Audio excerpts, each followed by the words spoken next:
Hello and good evening, good morning, wherever you are in the world. I can see we have some participants of South America and Eastern Europe, so it's really great to have you all in here tonight. Thank you very much for joining us. This is our first series of four webinars. And we start tonight with a little bit of theory. The headline of this webinar is called Introduction to Quantum Response Technology. And I am trying to explain to you tonight what quantum response technology is, as well as a little bit of history about our company. My name is Harald Rauer. I am the managing director of Bruce Copen Laboratories, and I myself have a degree in system and information engineering of the University of Munich. So I've got a more technical physical background than a medical background.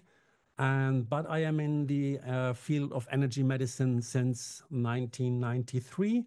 Oh, so no, sorry, since 1991, and I'm working for Bruce Copen since 1993. So now I would like to know also a little bit about you, please. You can have the chat of Zoom, and please type a 1 in the chat of Zoom if you are also a professional practitioner, so that I've got a little bit of a feedback uh, about you as the audience. You can open the chat from the Zoom control panel and then just simply type in a 1 so I know whether you're professional practitioner or what's your background. You can also type in what your background is, would be interesting for me to know. We originally had a little bit more people applied for it, but I don't know because the different time zones, maybe people also wait for the recording. We're actually recording this webinar tonight, and in a couple of days, we will also put that online in YouTube. So in case you want to double check something or see some sections of the webinar again, you have a chance with doing so in the recording, and we will send you a notification once the recording is online. Great. So as I said, today we have Introduction to Quantum Response Technology. And in the 2 weeks' time, we start with the practical part of this webinar series. And so if you are more interested into how to operate the Mars 3, then please be patient for the next webinar. Today, we're really focusing on theory, and in the next 3 parts of this webinar series, I'll take you through all the bits and pieces of the software and show you everything that the software can do and how you can handle it. Thank you for your feedbacks in the chat. That's very much appreciated. So, yeah, tonight theory, you might think, well, I don't need really theory or it's boring. But I think a little bit of theory is also for you as a therapist important, as it will deepens your therapeutic confidence. And you're not just pressing some buttons, but you consciously engaging with the information field. And this builds confidence and competence and increases also your credibility with patients or with your clients. And I think it will also enable you to have a better patient communication, because I would have thought that your patients or clients might eventually ask you, how does it work? What are you doing there? And if you understand at least a little bit of the theory, you can answer in a way that's probably simple but profound. And it also explains why field-based balancing can also have an impact and be maybe just as powerful as some other physical treatments. So it will build trust of your clients and will probably also improve their adherence. So yeah, let's have a look what the next 60 minutes will bring for you. I will just have this brief welcoming and introduction. Then I will just very quickly take you through the history of our company, because I think it's Yeah, I'm a little bit proud of it that we are on the market since 1947. So we are for sure the oldest company in that field. Then I will explain to you the principles of our technology, so a little bit of the scientific background. And I will just very quickly take you through our product portfolio. So I think there are also some people eventually with us which are not practitioners or which don't know us yet. So for them, it might be interesting to have a quick run through our portfolio. And then I will just break it down by introducing once more the next steps, the upcoming webinars. And we, of course, have a Q&A section. If you have any questions during the webinar, during my speech, please feel free to put it in the chat. I will then, at the end of the webinar, read all your questions loud out and will try to answer them as good as possible. For the next webinars, I just want to point out, just if you haven't registered yet, do on our website, www.copen.com. You can enroll for the next 3 practical webinars. They are free also. And in case you're not available that early in the morning or late at night, depending where you are, we will also record these and make them available in YouTube.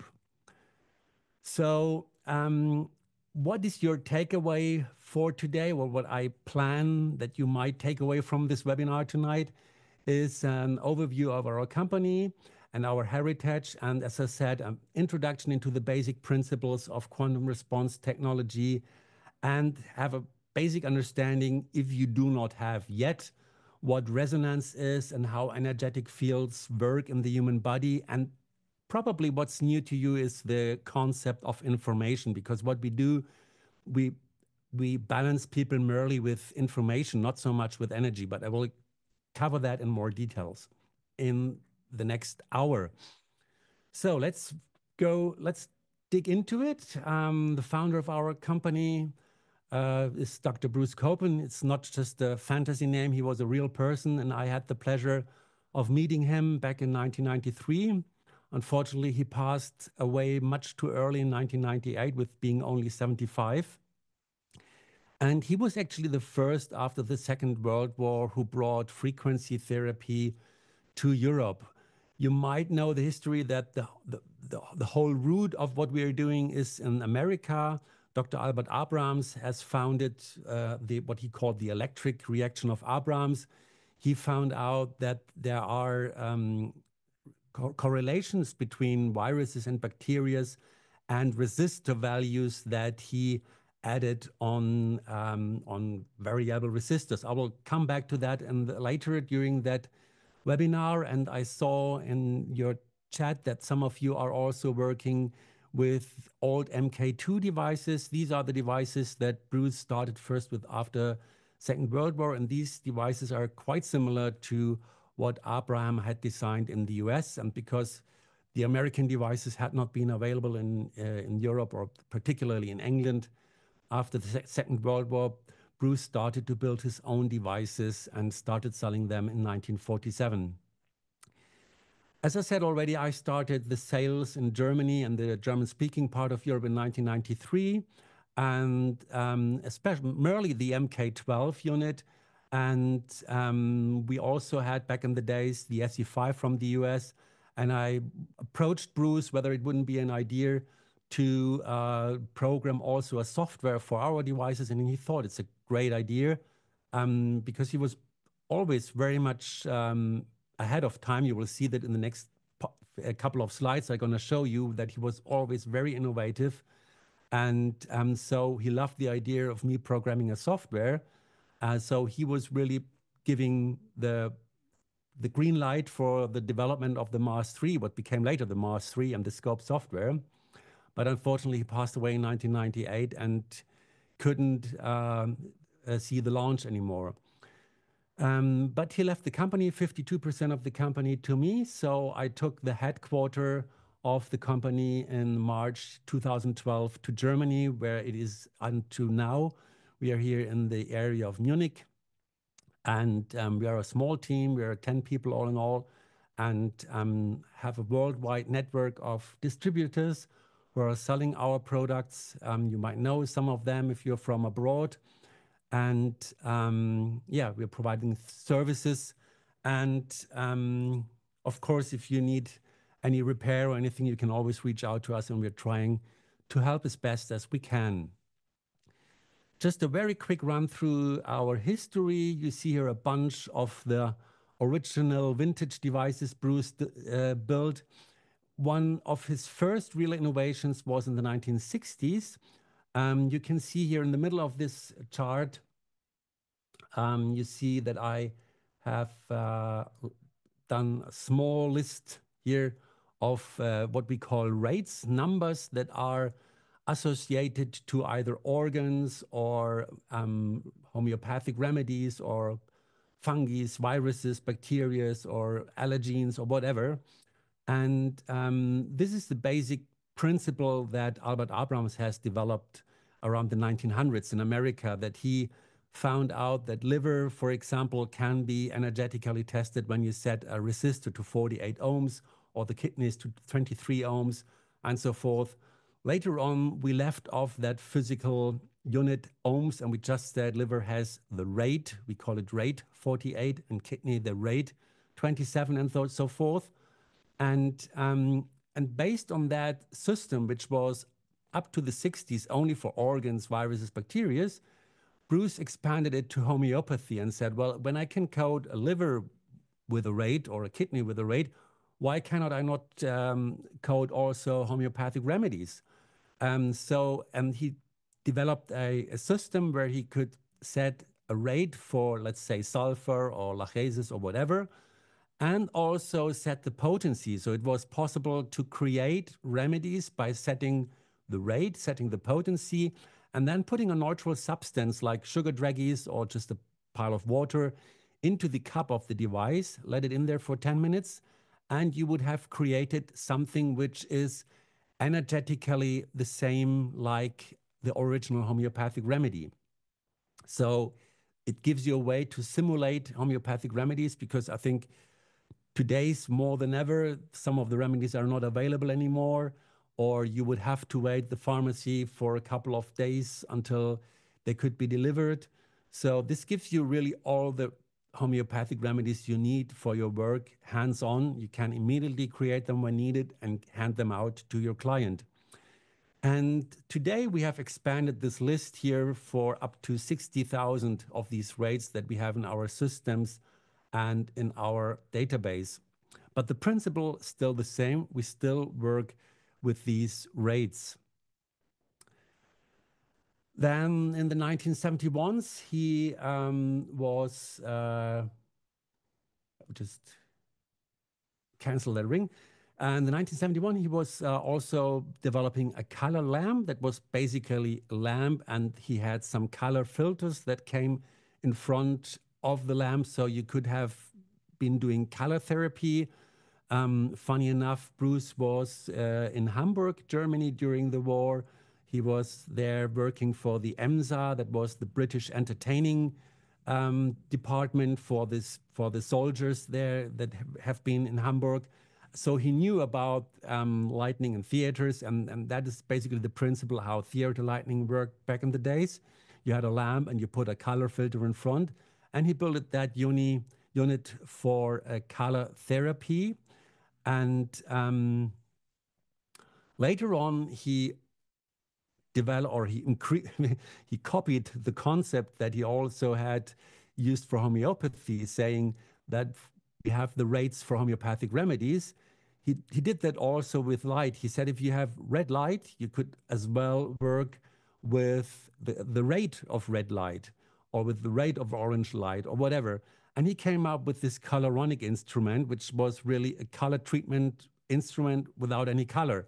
So you can see there were here two sets of rates, of rate dials here, 6 dials on each side. And on each side, you could code a color rate. So let's say, for example, on the left side, red, on the right side, blue. And then with the dial here in the middle, you could mix these two colors. And actually, the patient would hold the handles here, and would then get the information of that red-blue color mixture. And you can see this plate here. This was for either using the pendulum to diagnose the exact rate that the patient would need, or for putting on a hair witness to do distant treatment. For those of you who are not familiar with our devices, this might be something new and something quite spooky, but yes, you can do distant treatment with our products, and I will also explain to you later how this could work, or how we could understand how this works, and yeah, what is the physical principle behind this distant treatment, or this action at a distance. I can see there are already coming some questions in the chat. Please be patient. I will go across all that by the end of the webinar. Then in the 1980s, he developed the EECS card system, which were basically programmable cards. We, again, still have that until today, and Bruce was the first one who did that in the 1980s. I have experienced that myself when I was selling the MK units with this card system. One of our competitors here in Germany, they purchased a device from us with the card system, an MK12, and half a year later they came out with their own card system for their products. So I could really say it's really he was an innovative person, Bruce Copen, and a lot of the things which you might work with today, or which are normal today, even from some of our competitors, go back to Bruce, who first invented these things.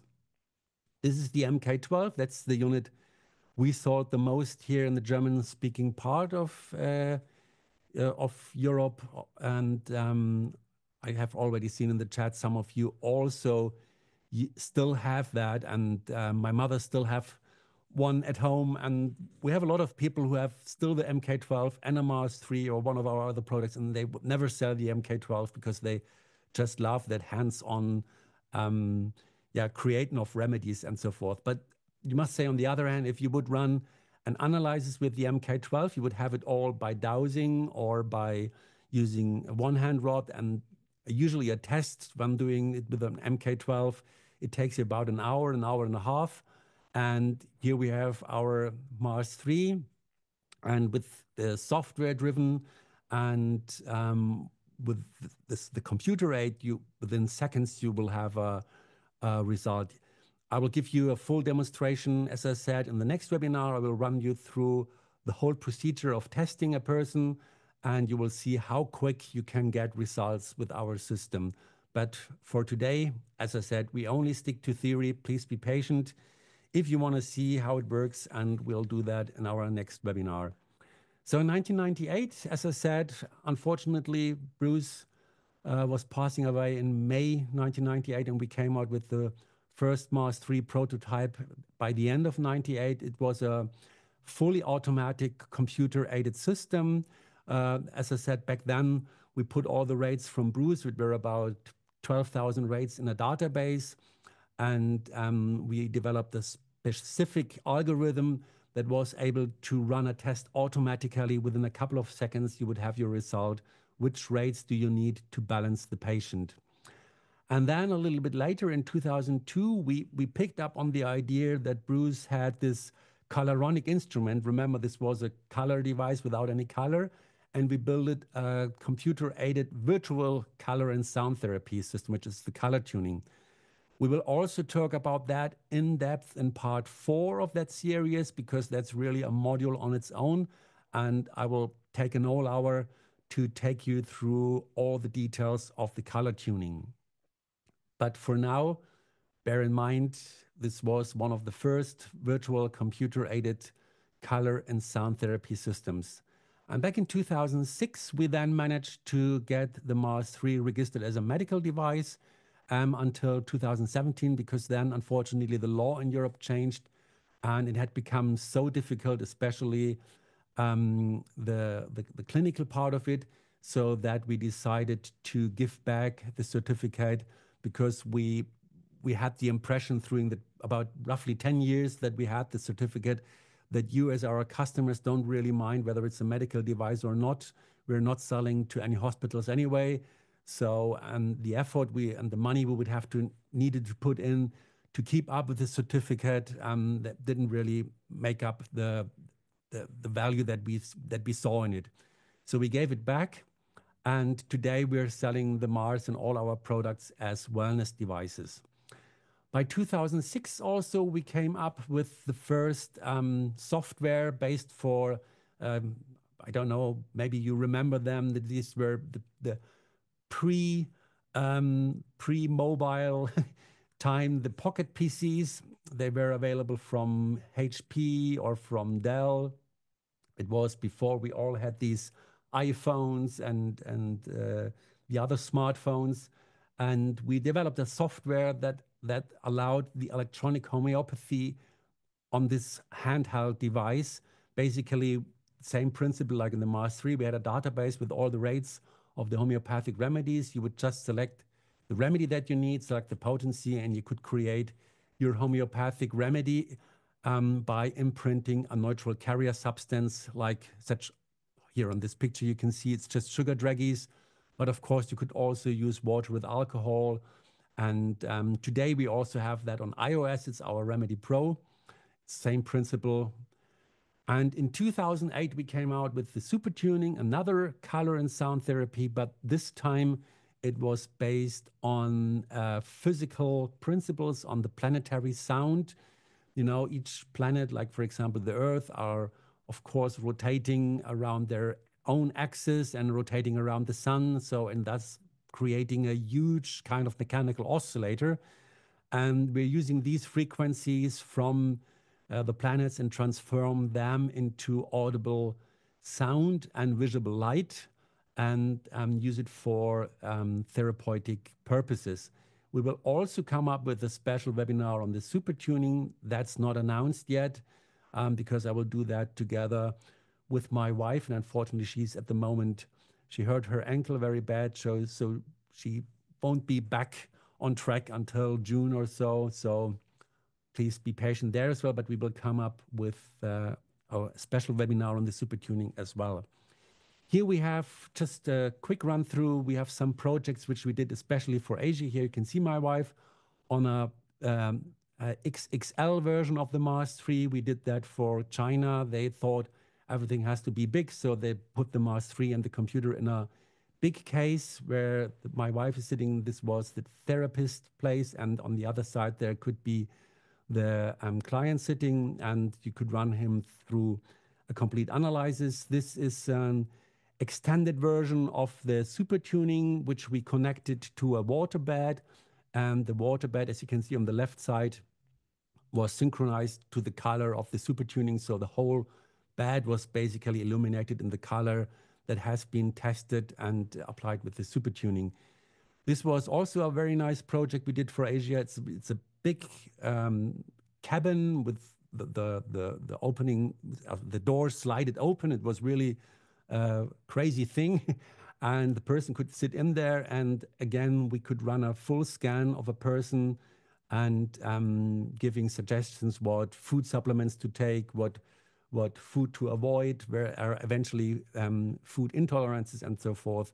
And I said this was for the Chinese market. And here was a smaller version of this large device, which we also did for China. And unfortunately, this was just before the pandemics. And you can see on the right side, there was also a section where you could have measured the blood pressure and the temperature of the patient. But we finalized this prototype before the pandemics, and then the pandemics came. And unfortunately, the customer who was interested in that product, he didn't survive the pandemic, so it never came crossed the finish line and was stuck in the prototype on the prototype level. But quite a number of interesting products we've been working on. So the radionics heritage that we have, it provides us with valuable insights into the benefits of septal energy interactions in the human body.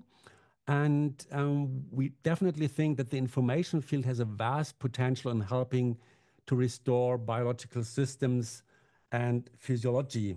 I will give you later an example. What I particularly mean with that, which my wife just had in her clinic, where she was using the possibility of the remote analysis and remote balancing, and helped two little newborns, twins actually, which were going through a very critical phase, and she could perfectly help them with the mastery. I will give you a short rundown later. And we really transitioned from this radionics heritage, which was a rather simple technique, to our quantum response technology, which is really the most advanced evolution of a field we've shaped for generations, really. So while we are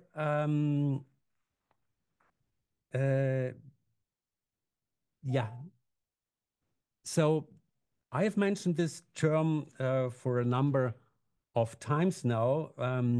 What is quantum response technology? So more or less, it's a term that we have created, but you might have from the term itself a rough idea what it is about. But I would like to give you a breakdown how we came to this term and why we use that term.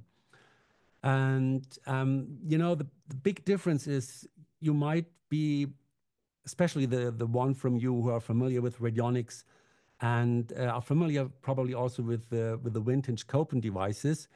The whole technique is very much on a borderline between what is pure mental and what is physical. So you could say as well what is spiritual healing, what is physiological or physical healing.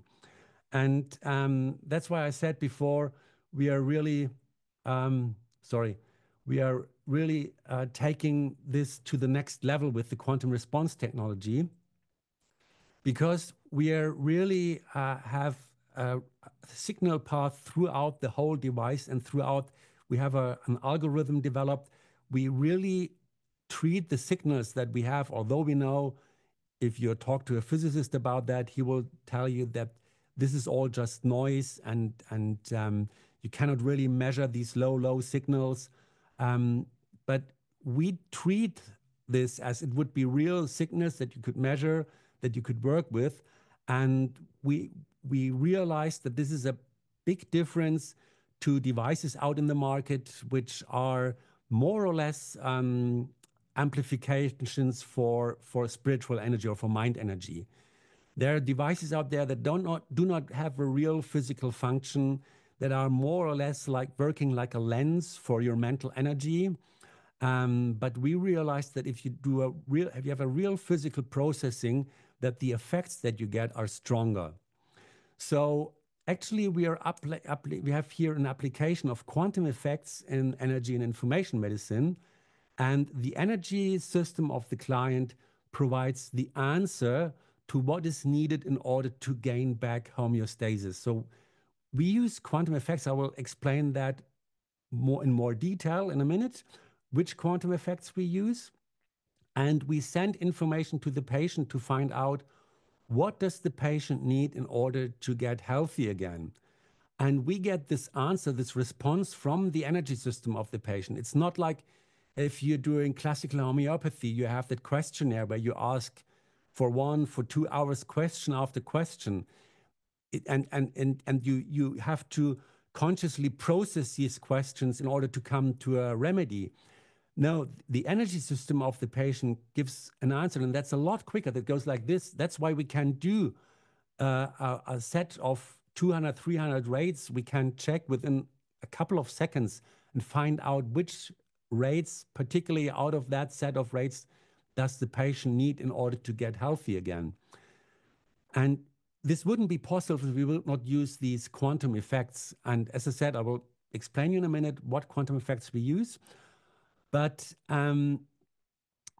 that's why we call this quantum response. We're on this quantum level, and we get the response from the body or from the energy system of the client. And that's how we decide what does the patient need um, to get back in a balanced state. So, and probably, I mean, I think the term quantum physics is much stressed in our field, and a lot of people are talking about quantum physics and quantum healing and quantum here, quantum there. But honestly, a lot of that has also not very much to do with quantum physics. And I've put here classical physics and quantum physics side by side on the most important items, which most important in terms of what is important for understanding what we are doing. So classical physics, basically Newtonian physics, which actually works on a macroscopic scale, which means it works on all the items we can touch, we can put our hands on. So if I here, for example, have that key, and if I open my finger, that key will drop on the table. And I can do this 100 times. Always the key will fall down on the table or on my keyboard as now. And this will also happen. This will always happen. So this classical physics, it's locally. This all happens here on my desk. It doesn't affect you at home. And it is also determined. We could even, if we would have all the parameters, the weight of the key and the temperature in here and everything, we could even calculate the energy that the key has and when it touches the table and so forth. There's a lot of stuff we could calculate and we could predict, and we could just determine and say that whenever we do that experiment, the same thing will happen. The key will fall down. So it's local. It's here in my office at the moment. It's bound to space and time. As I said, it will have no effect. You will not suddenly have the key appearing on your table or when you are at home, wherever. It will not suddenly appear in your office. It will still be here. It's bound to space and time. It's predictable and it's reproducible. So, and when we come to quantum physics, that's a type of physics. I will probably just briefly tell that anecdote of the guy who started it all. It was Max Planck, German physicist, who did his first observations in 1900, which led him later then to quantum physics. It's funny enough, he was in a musical family, and he also was playing violin very well. And when it came to the decision which courses he should take at university, a good friend of them, he was a physicist of the family, he gave him the advice not to study physics, because back in their days, before the 1900s, he said, this physicist friend of the family said, we know everything in physics, and so it's better you study music, play your violin, and you will have a happy life. God bless, Max Planck didn't decide to study music. He decided to study physics and opened or laid the foundation for a whole new world, what later became quantum physics, which is actually the physics of the subatomic scales. It's really on the micro scale, on the subatomic scales. All the quantum physics laws, they only have action on this subatomic level. So, but there, very interesting things happen. Suddenly, things are not local anymore. So to speak with the example of the key again, it's really if I would drop that key on the table, it really could suddenly appear on your table, not on mine anymore. That's what called non-locality. In fact, that was one of the things of quantum physics that brought Einstein into an opposite position to quantum physics, because he said it's not possible that there is action at a distance. And the equations of physics, of quantum physics, have very early shown that there must be an effect at the distance, even on large scales. And in the 1983, there was a French guy, Alan Aspect, who really did the first experiment that proved that there is really an effect at the distance, and the effect is at the immediate time. So let me give you an example. What Alan Aspect, for example, did, they took photons and sent them in two separate directions, and they measured one observable of a photon, which is its polarization, is how it is in space and time. And they realized that when they measure the polarization of the photon that went down that way, and they found out, for example, this has polarization 0 degree, they immediately, it looks like the photon on the other way changed to behave the same way like this photon that has just been measured. And actually, there is another effect in quantum physics which says the more you know about, for example, the place in space-time where a photon is, the less you can tell about its speed. So that's what is called the observer effect. So it looks like once you're measuring the speed of the photon, you cannot measure anymore where it is. It looks like the observer has somehow an effect on the experiment itself. That's what's called the observer effect. I have to further down here in my list. And this is here the observer effect. And so quantum physics is basically transforming space and time. I will have another chart later that explains that in more detail. So, and remember when we talk about a distant healing, that it's possible, for example, if I would have a hair sample of one of you who are probably in Miami or wherever, and I could run a scan here and I could run a balancing on you, and that would have an effect of you immediately, even if you're in as I said, in Miami, or if you are somewhere in Asia, it doesn't matter, anywhere on the planet, even if you would be an astronaut and would be up on the moon, it would have an effect on you. So, and that, of course, cannot be understood with classical physics, because in classical physics, we have electromagnetic waves and they travel with the speed of light. So it takes a certain time until a signal, if you were on the moon, if a signal from here would reach the moon.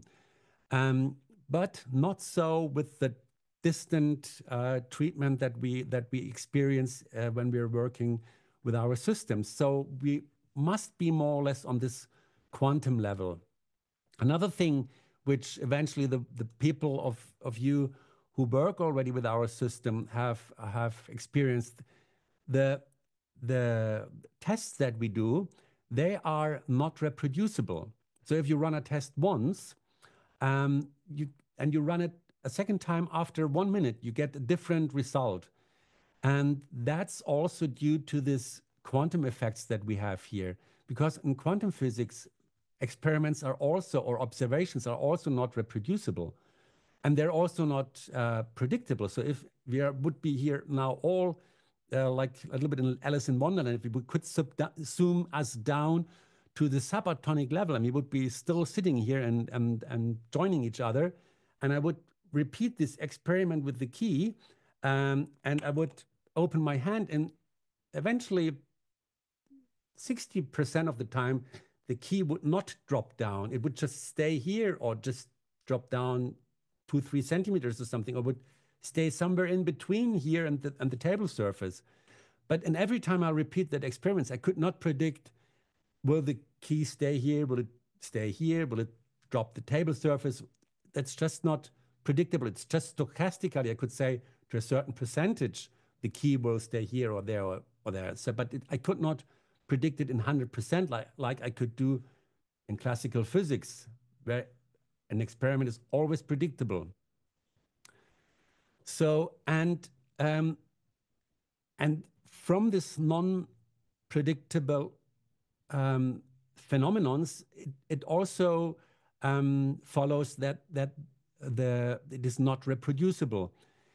And you might ask, well, why could it be if I run, for example, a food supplement test for a person where it comes out you should take this food supplement, why could this be not reproducible and still have a therapeutic effect?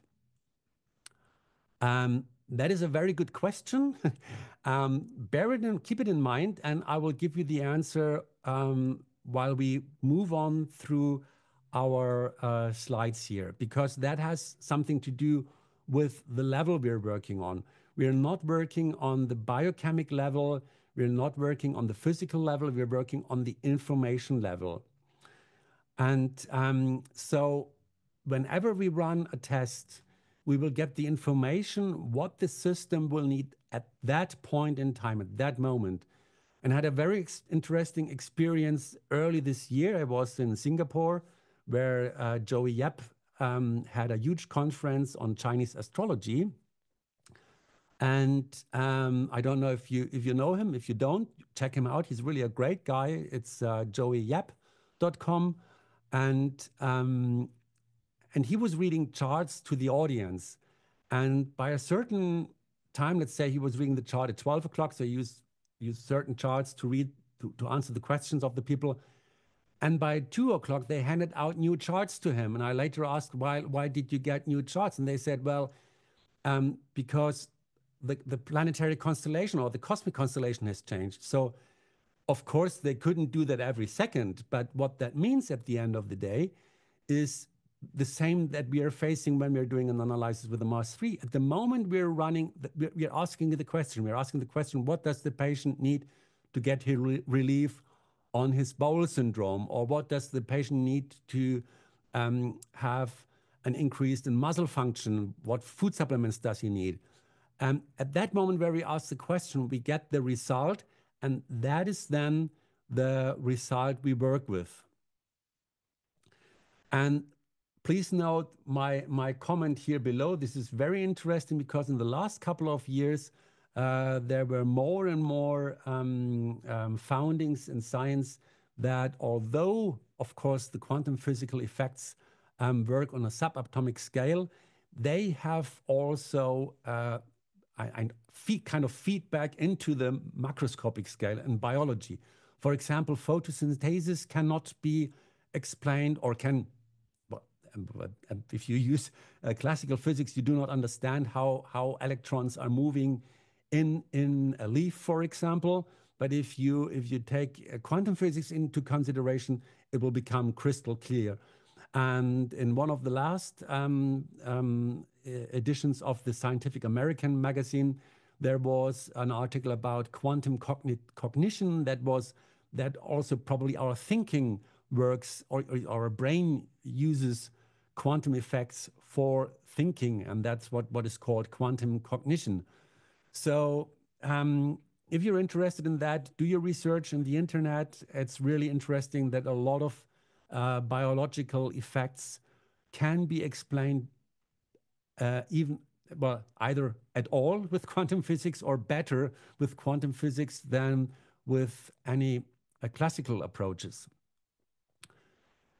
So now my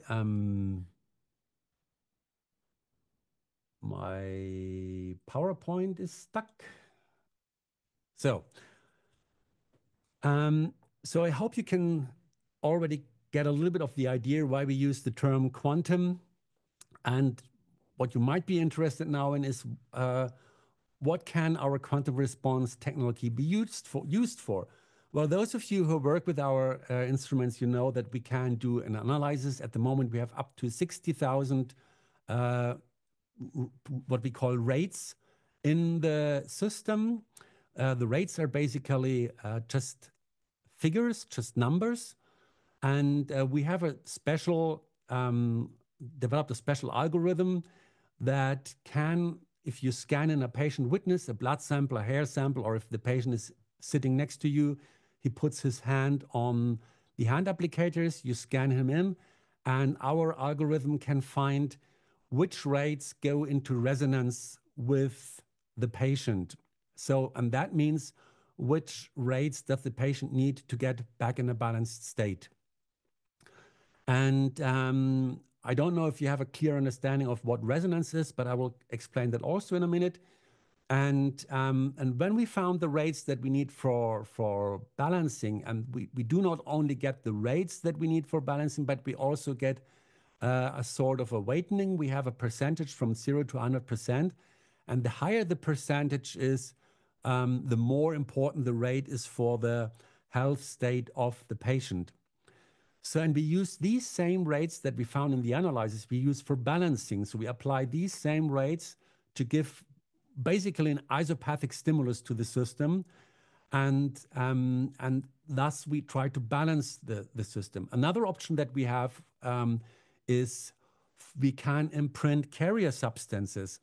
I have told you before, we have this Homeo Expert, which is now the Remedy Pro, for imprinting carrier substances such like sugar draggies, globules, water, whatever.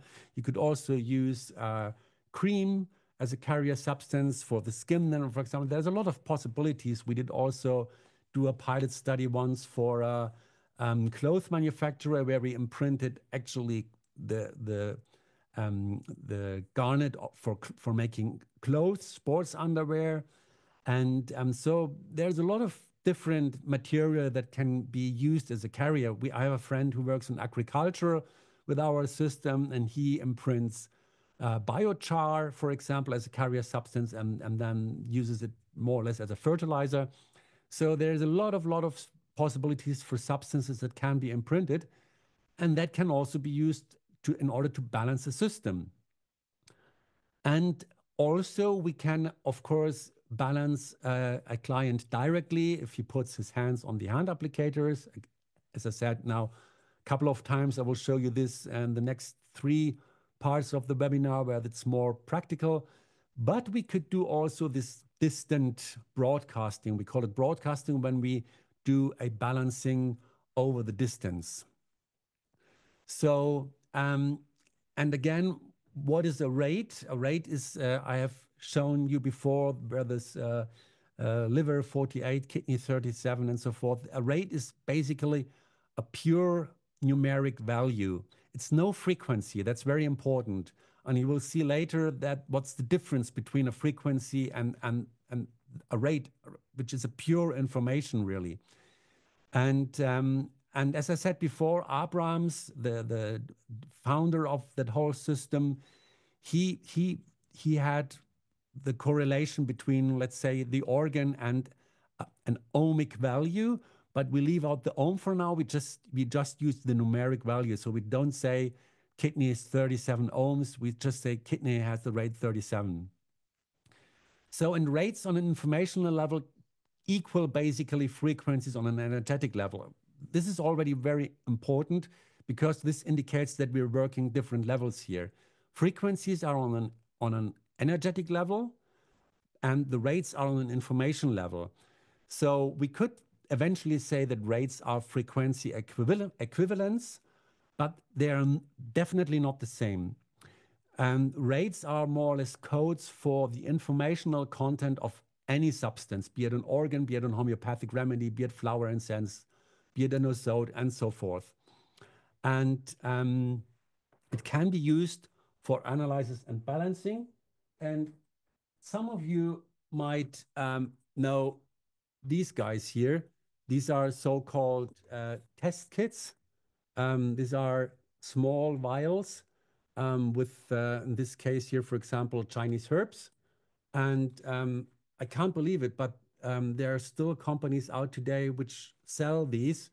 And there are still companies out today that sell devices where you can test with these kind of vials. And you would need to go through vial by vial with a pendulum or with a tensor and find out which vial in this case here, which Chinese herb does the patient need. And with our system, you could just scan in this vial into our database. In this case here with the Chinese herbs, we've already done that. You scan it in the database and you use that and you get our algorithm to check out which herb does the patient needs. And within a couple of seconds, you have the result and know which herbs do you need to prescribe to the patient.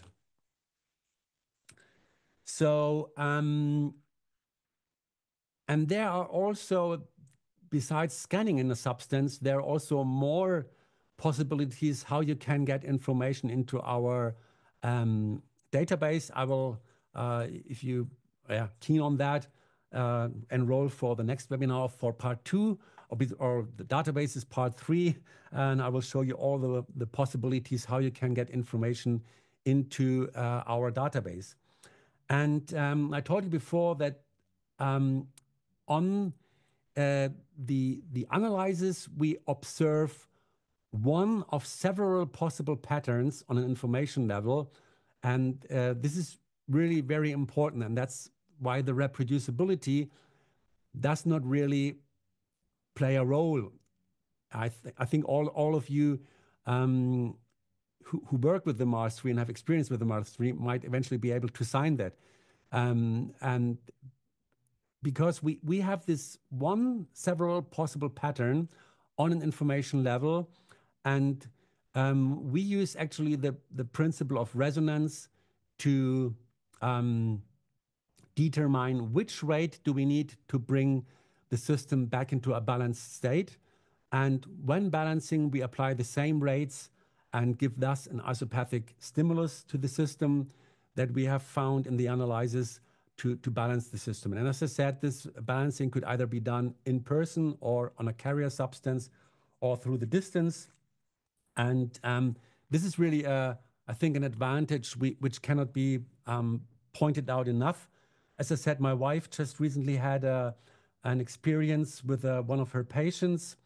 It's actually a newborn. There were two twins with preterm birth. And one of the little girls, the trachea had been hurt through intubation because they need to intubate the little girl.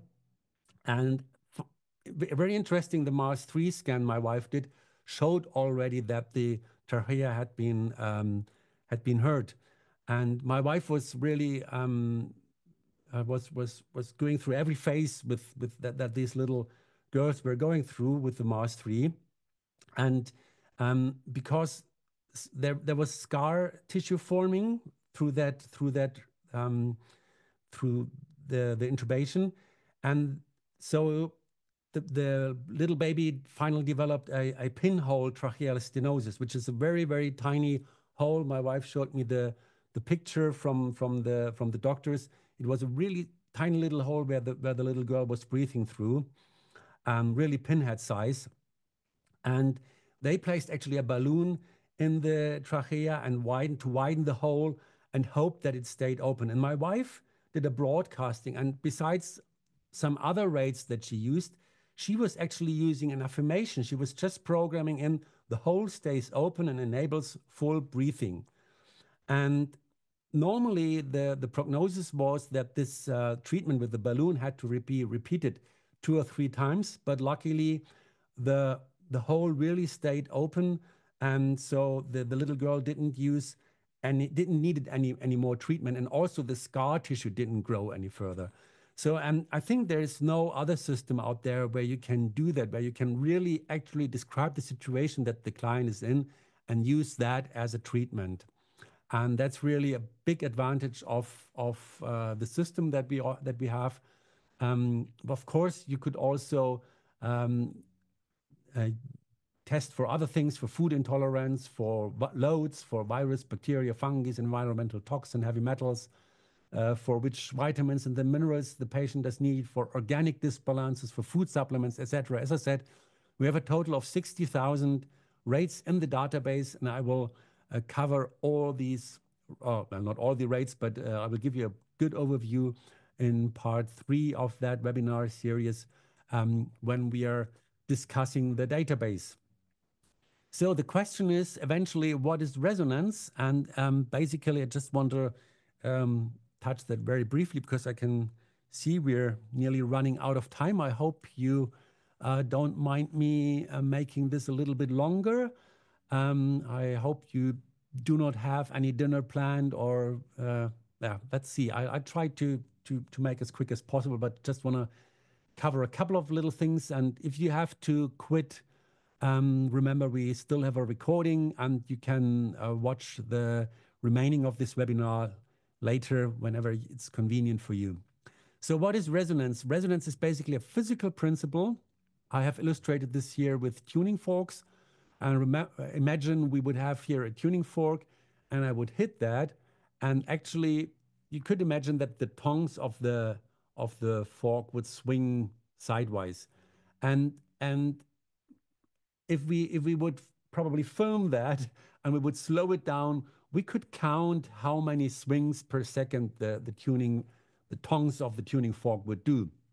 So, and let's just say they would eventually swing backwards and forwards 100 times. We could say that this tuning fork is swinging with a frequency of 100 hertz. So the physical term hertz prescribes any repeating system. So any system that is going in circles or it's repeating its state, like the tuning forks, which are swinging sidewards, then back to the middle, and then to the other side. And once they repeat a full cycle, and if they do this once per second, we will call this 1 hertz. If they do it twice per second, we'll say it's the tuning fork swing with 2 hertz. If it's doing 5 times per second, we will say it's 5 hertz. And if it's doing 100 times per second, we will say the tuning fork is swinging with a frequency of 100 hertz. So, and if we would have this tuning fork vibrating, it obviously will also admit the molecules in the air to vibrate in the same frequency. And if we have a tuning fork next to it, eventually the second tuning fork, if it's also tuned to 100 hertz, it will start swinging as well. So one tuning fork can, by means of resonance, bring a second tuning fork also to swinging. Just the important thing is the second tuning fork has to have the same, what is called resonance frequency of 100 hertz. If the second tuning fork would be constructed a different way, so that it, for example, swings with 110 hertz, it would not start to resonate with the first tuning fork. The same principle we use in acoustic instruments. You have a string, and remember or imagine you have a string on a guitar, and you plug it with your finger. And again, if we would film that, could eventually count how often per second the string swings up and down. And again, let's say it's doing it 440 times. We could say it's swinging with 440 hertz, or in music we then say it's a tone A. And just because the string is mounted on the guitar, and the guitar is made of wood, and the wood is also able to swing with these 440 hertz, it amplifies actually the swinging of the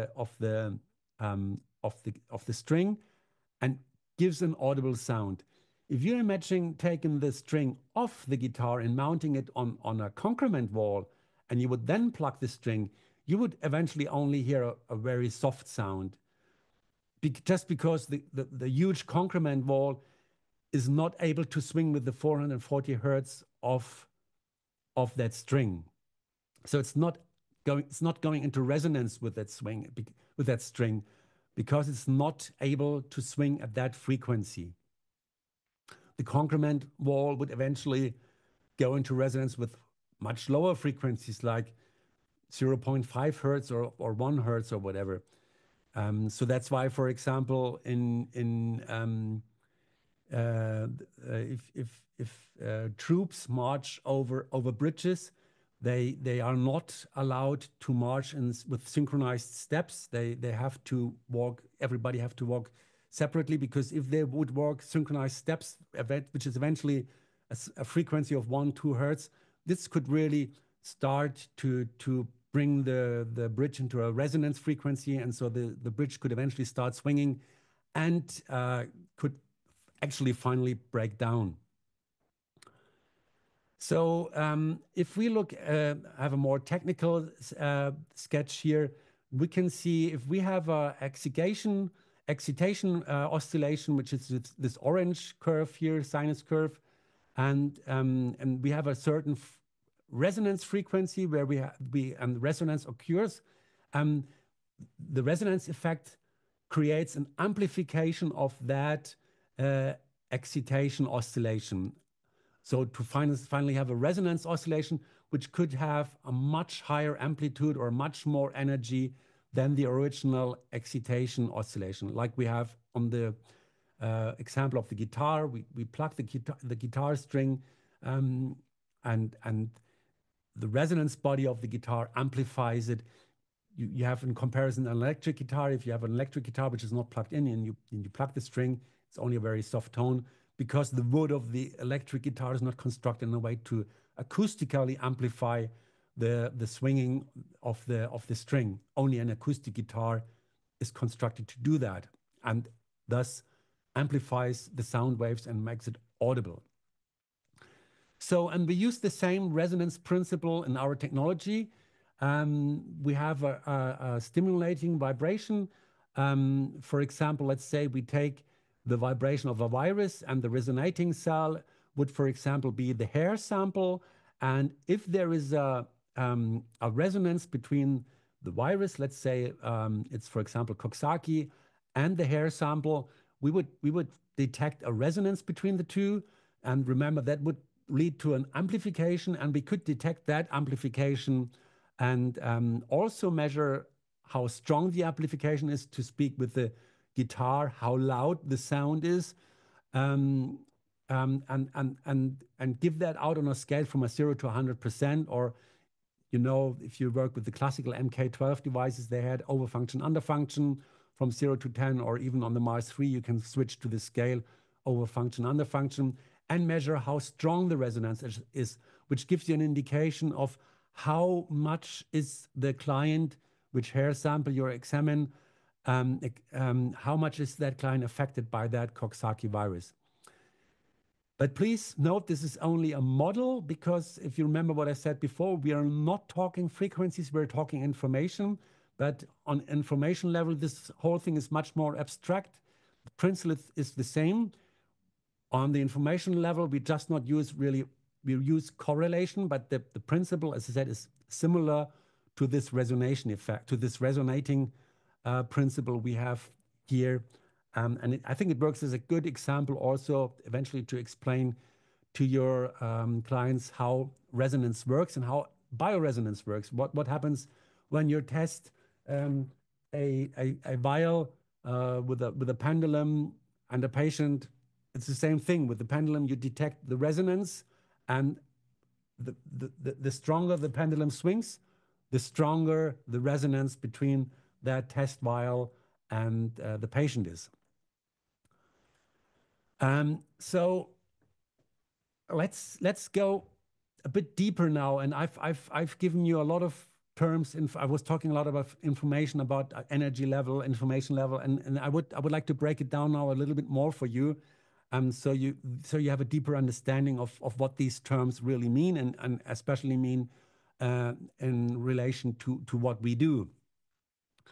There's a very interesting part in science which is called astrobiology, and this is basically research, or these are people, these are merely biologists, which try to figure out how could life be on other planets. At the moment, there is no doubt that there will be other planets out there where life is. It's just we haven't discovered them yet, of course. But this astrobiology, they think about what could be the principles of life on other planets, and actually that they came up with a definition of life, and they write it with a Y instead of an I, and basically defined this life is life as we don't know it. But the interesting thing is they came up with 4 principles that life should have on other planets. But funny enough, this is also 4 principles which could define life on Earth. And because every living organism has these 4 principles, or embodies these 4 principles. And as you know, it's difficult to say when is somebody alive, when is somebody dead. It's basically just a medical definition when somebody is dead. But from the bioenergetic point of view, it's not so clear when somebody is alive, when somebody is dead. You could say when the life force, when the energy exits the body, then somebody is really dead. But these 4 principles are found in every living organism. So let's start here on the top left. Energy metabolism, such as food intake and utilization. Every bacteria, every fungus, every living organism on Earth has an energy metabolism, as well as self-preservation and reproduction. Every living organism on Earth reproduces itself, and in one or more complex form. Bacteria just grow, and animals, human beings, they grow children and so forth. So that's also a principle that every living organism embodies. Another, and now we come to a principle which is very important for us. That's homeostasis. Homeostasis is basically the ability to keep up a balanced state. And I will talk about that a little bit more in a minute. And here we got our term information again, taking in and processing information from the environment. And that's also a very interesting point. And that's also one of the reasons why our tests cannot be reproducible, because we are an open system that is taking in information in every second and processes that information. And that's a big thing in medical research. In medical research, the human body is often treated as a black box. It's like a white mouse in a laboratory, not interacting with the environment, not having any communication, getting controlled food and everything. But that's not actually how we human beings are. We are living, we are interacting, we have social interactions, we are talking to other people, we are eating, and so we are taking in tons of information every day, every second actually. I don't remember the figure how many bits our brain is processing by every second, but it's enormous. And also from external, but of course also from internal. Your body has a constant feedback mechanisms to the brain, which the brain is processing. So we are constantly processing information, and this is also one typical point of living objects or living organisms. So let's take these two factors, homeostasis and information, further, and see what it's got to do with our quantum response technology. So let's further explore what is homeostasis. So we could eventually come up with a definition of disease under the aspect of homeostasis. So a possible definition of the disease is the disability of a system to keep up a balanced state. So, and I have this little barrel here to illustrate what we mean by that. So imagine your body or the body of your client is this poisoning barrel here, and it slowly fills up with all kind of things. This is this kind of information that we just talked before about, or the substances we take in, the metabolism we have. So we have allergens from food, from the nature, we have toxins, we have radioactivity eventually, we have electrosmog, which becomes very, very much of a problem in the last 20 years. That also what puzzles me a little bit when I'm talking to classical homeopaths. We, for example, use, and again, we will touch that in our practical parts, part 2, 3, and 4 of this webinar series. We can go up to very, very high potencies. They go up to 31 million and even higher. And classical homeopaths might ask, well, why do you need that? In the time back when Hahnemann was inventing homeopathy and was working with the C30, or eventually, I don't know, I think he didn't even use a C100. we didn't have electrosmog. We didn't have the chemical industry with all their poisons and toxins that even if you're a vegetarian, you take in a load of toxins every day. So and these are all factors of modern life which have came up since the 1950s, 1960s, which didn't exist 100 years ago. So and these things do all fill up this poison barrel, and as long as we have, as long as our body is able to keep homeostasis, to, for example, to um, to have this detox capacity here, as long as this little is open and we can detox, as long as that is the case, it's no problem. It just becomes a problem when the detox capacity decreases and the barrel, we have an overflow of that barrel. Then suddenly we create what we call symptoms. And the classical approach in medicine, and I must say also in naturopathic medicine, that was one of my big discoveries when I was on an exhibition the first time, is to take a cloth and wipe away the symptoms. And the conventional medicine is doing that with painkillers, with antibiotics, with cortisone. And a lot of the naturopaths are doing this with herbs, with homeopathic remedies, but the thinking is the same. We have a very strict uh, um, thinking of cause and effect. It's very linear. We think there's a symptom, we take something to get away with the symptom. But the problem is that will help eventually, but still these things are flowing in here, and it's just a question of time until the barrel will have another overflow, probably in a different area, not there anymore, but probably here or probably there. So this is, for example, the knee. This is then the circulatory system. These are eventually the kidneys. The problem still remains.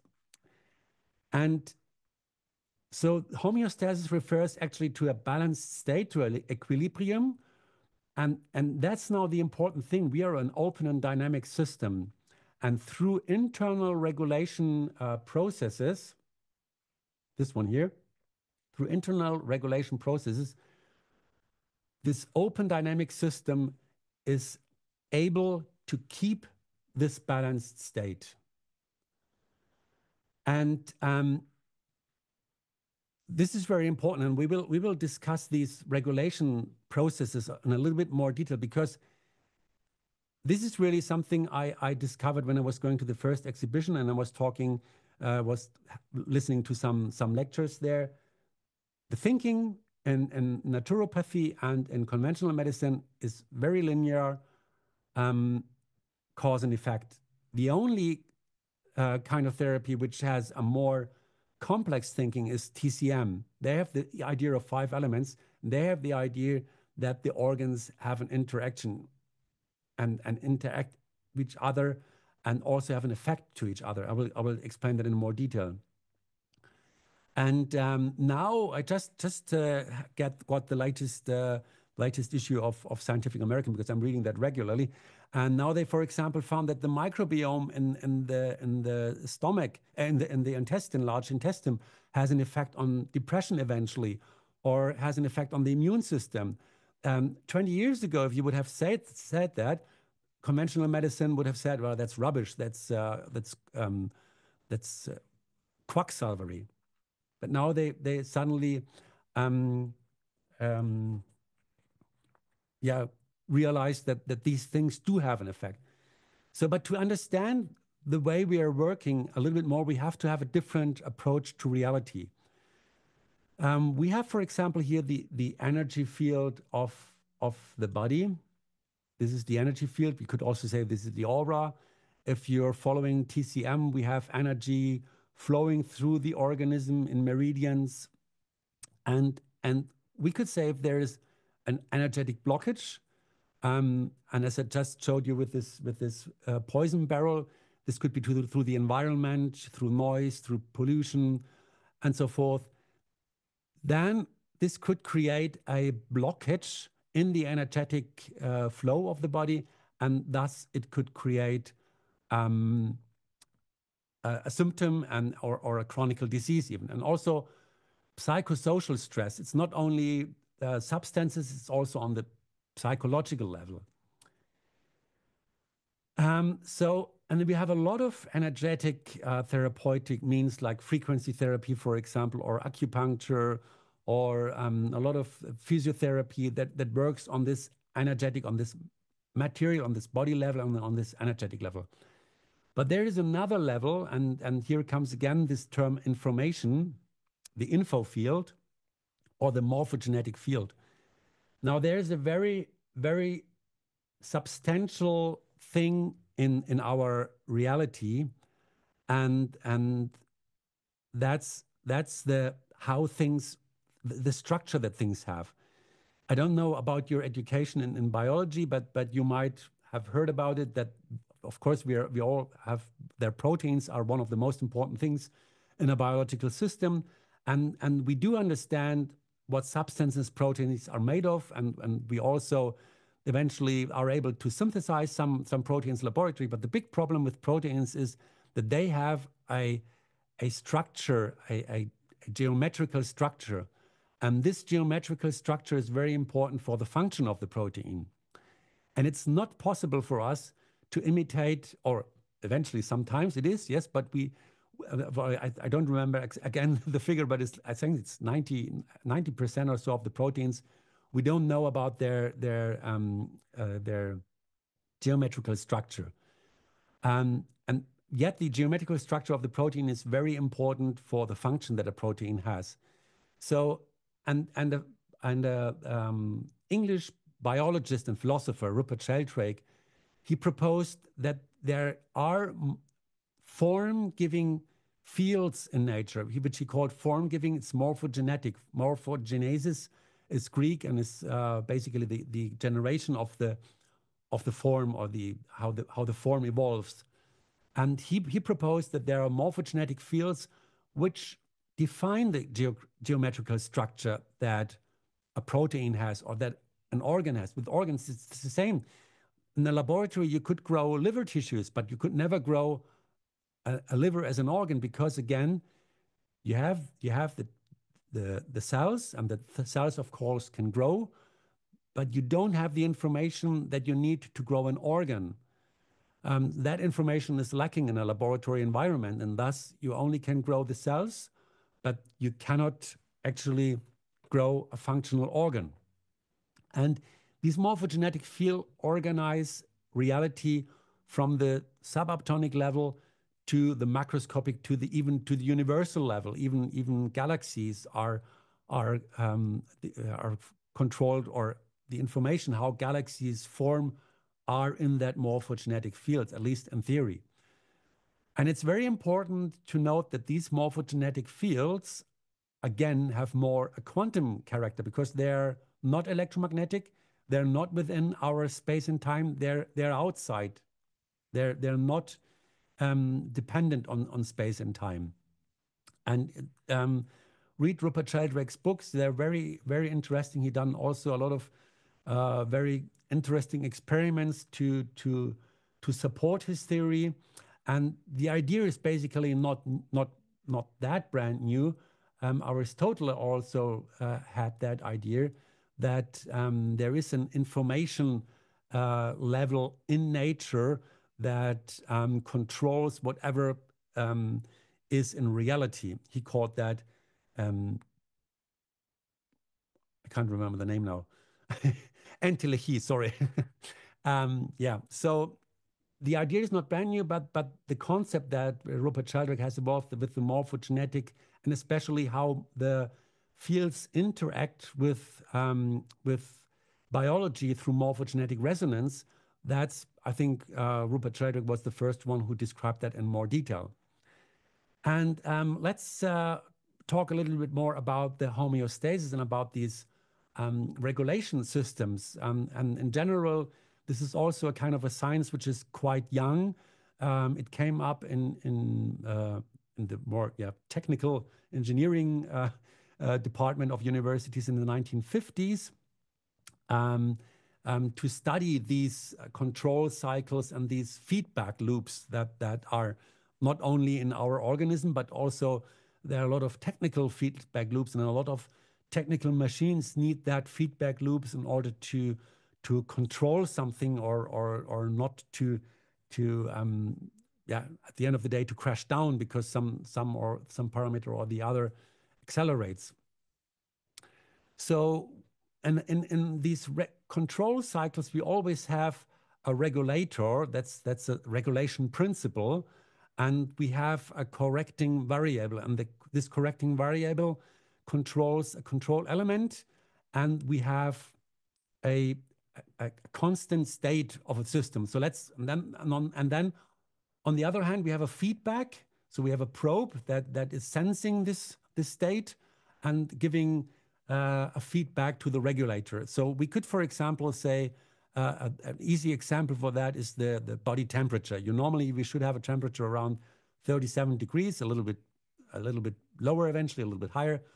So and we have sensors in our nervous system that give a feedback to the brain about the temperature in our body. So, and when the sun gets out and it gets like now springtime, eventually it gets some 20, 30 degrees and we're sitting in the sun. And eventually the body temperature would increase, would get higher, 37, 37.5, whatever. Then we would get a feedback to the brain and saying, well, wait a minute, it's getting warm here.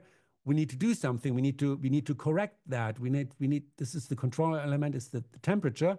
We need to correct that. So the brain would give an impulse to our sweat glands, and we would start sweating, and through the evaporation of the sweat, we cool down again. And vice versa, if it's too cold, we would suddenly start shivering. The muscles would start shivering, and through the friction of the muscles, we could create heat and thus warm up the body. So this is a very simple principle for this, for a regulation process in our body. But of course, we have tons of these regulation processes, and they could get really, really complicated. And especially it gets complicated when these regulation principles get blocked by, for example, mental influence, or by alternating electrical fields of all kinds, or by some viruses or bacteria, or by some deficiencies of vitamins and minerals, and so forth.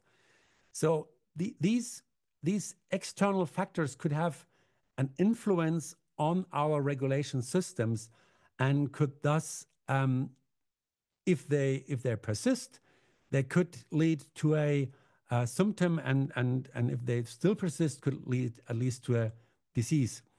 And from electroacupuncture, we know, or that's basically derived from Chinese medicine, because Chinese medicine is, I think, the only medical system that really describes these principles, that also the organs have an interaction to each other. So if you would, and this is what is called causal chains in the body.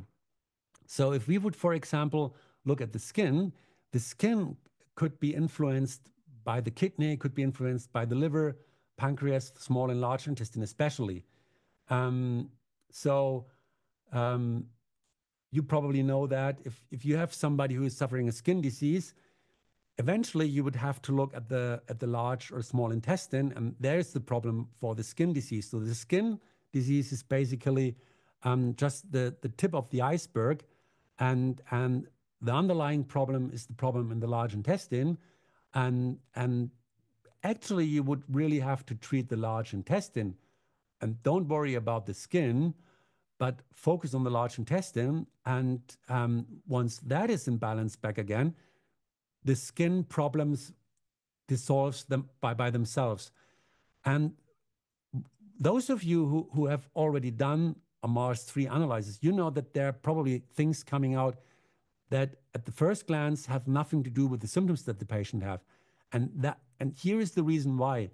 Because we are not focusing on the symptom when we do an analysis. We're focusing on the underlying regulation principles or regulation circuits in the body, and we try to find which regulation principle is blocked, where are blockages through what I have shown you before here.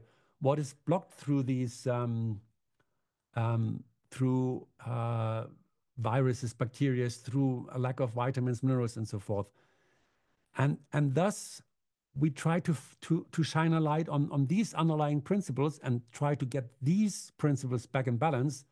And then the symptom, which is eventually the skin, or could be some problem with the large intestine, or could be some problem with the stomach, until these problems are then basically disappear by themselves just by focusing on the real causes for a disease. And the real causes are, it's not, as I said before, a single cause and effect chain. It's a very, very complex network. It's rather a network like a spider net. And if you lift it up at one edge, it has an effect on the whole system.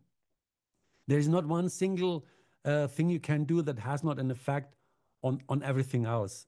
So that is why we focus in when we balance somebody, why we focus on the values higher than 70%, because these are the real important rates that we want to bring back to balance in order to bring the whole system back in balance.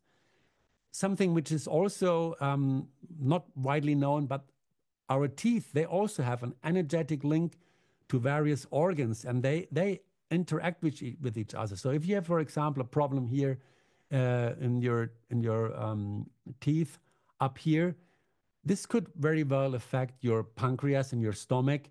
So if you have a chronic hurt here, a chronic infection here under these teeth, it could very well affect your pancreas, your stomach. And once you resolve this problem here on this teeth, you will get rid of your stomach problems, and vice versa, of course.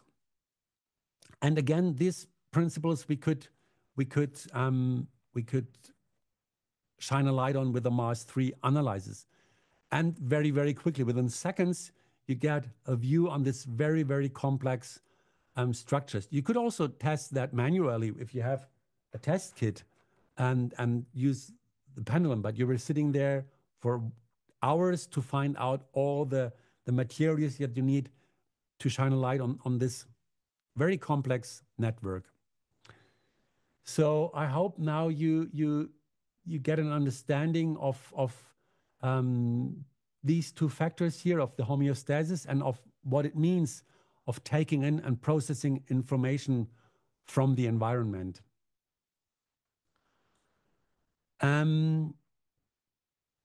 So this will lead to the next question. Sorry, we are now already half an hour over, and yeah, I'll try to speed up. I really apologize for this. Yeah, I didn't plan it like that, but yeah, sorry. I'll make it quick. What is information?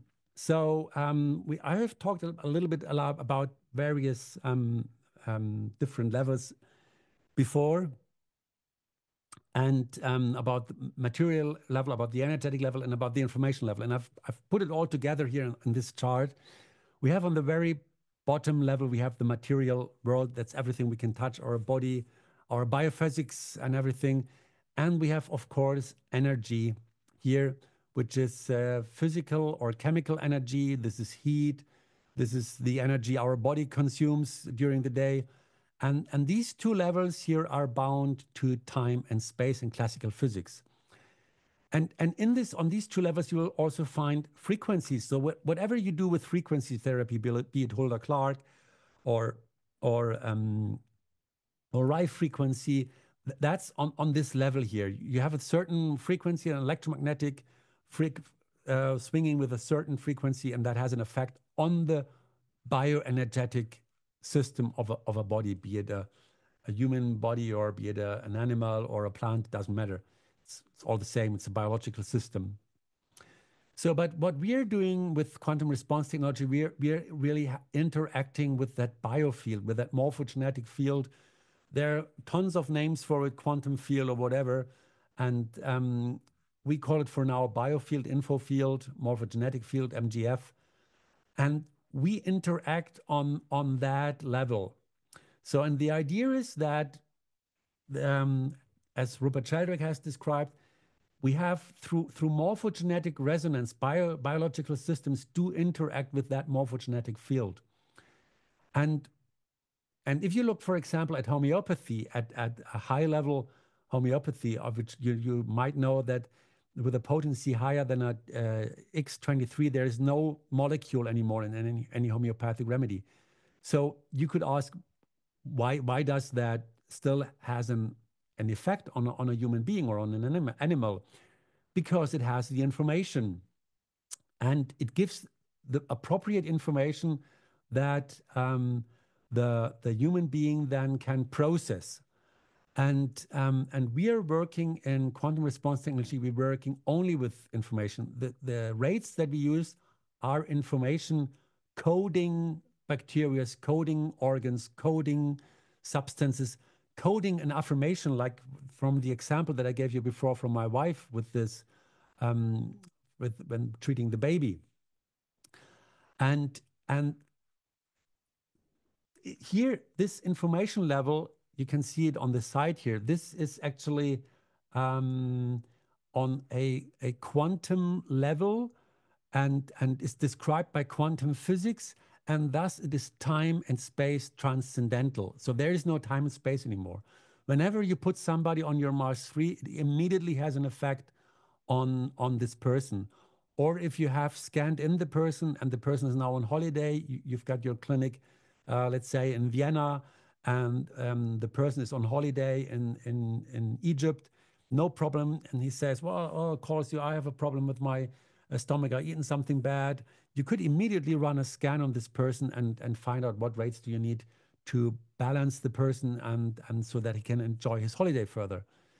Other than, of course, classical physics and any frequency therapy, which is bound to space and time. So, of course, if you would do a conventional treatment, you would have to wait until the person comes back from its holiday in Egypt, travels back all the way to Vienna, and then you could treat the person. So we are on this informational level, and now you might also have the explanation, why does balancing at a distance work? Because we are on this information level, and we are actually giving information, and through morphogenetic resonance, which is a natural thing, this information goes into the body of your client, and actually it starts a self-healing process.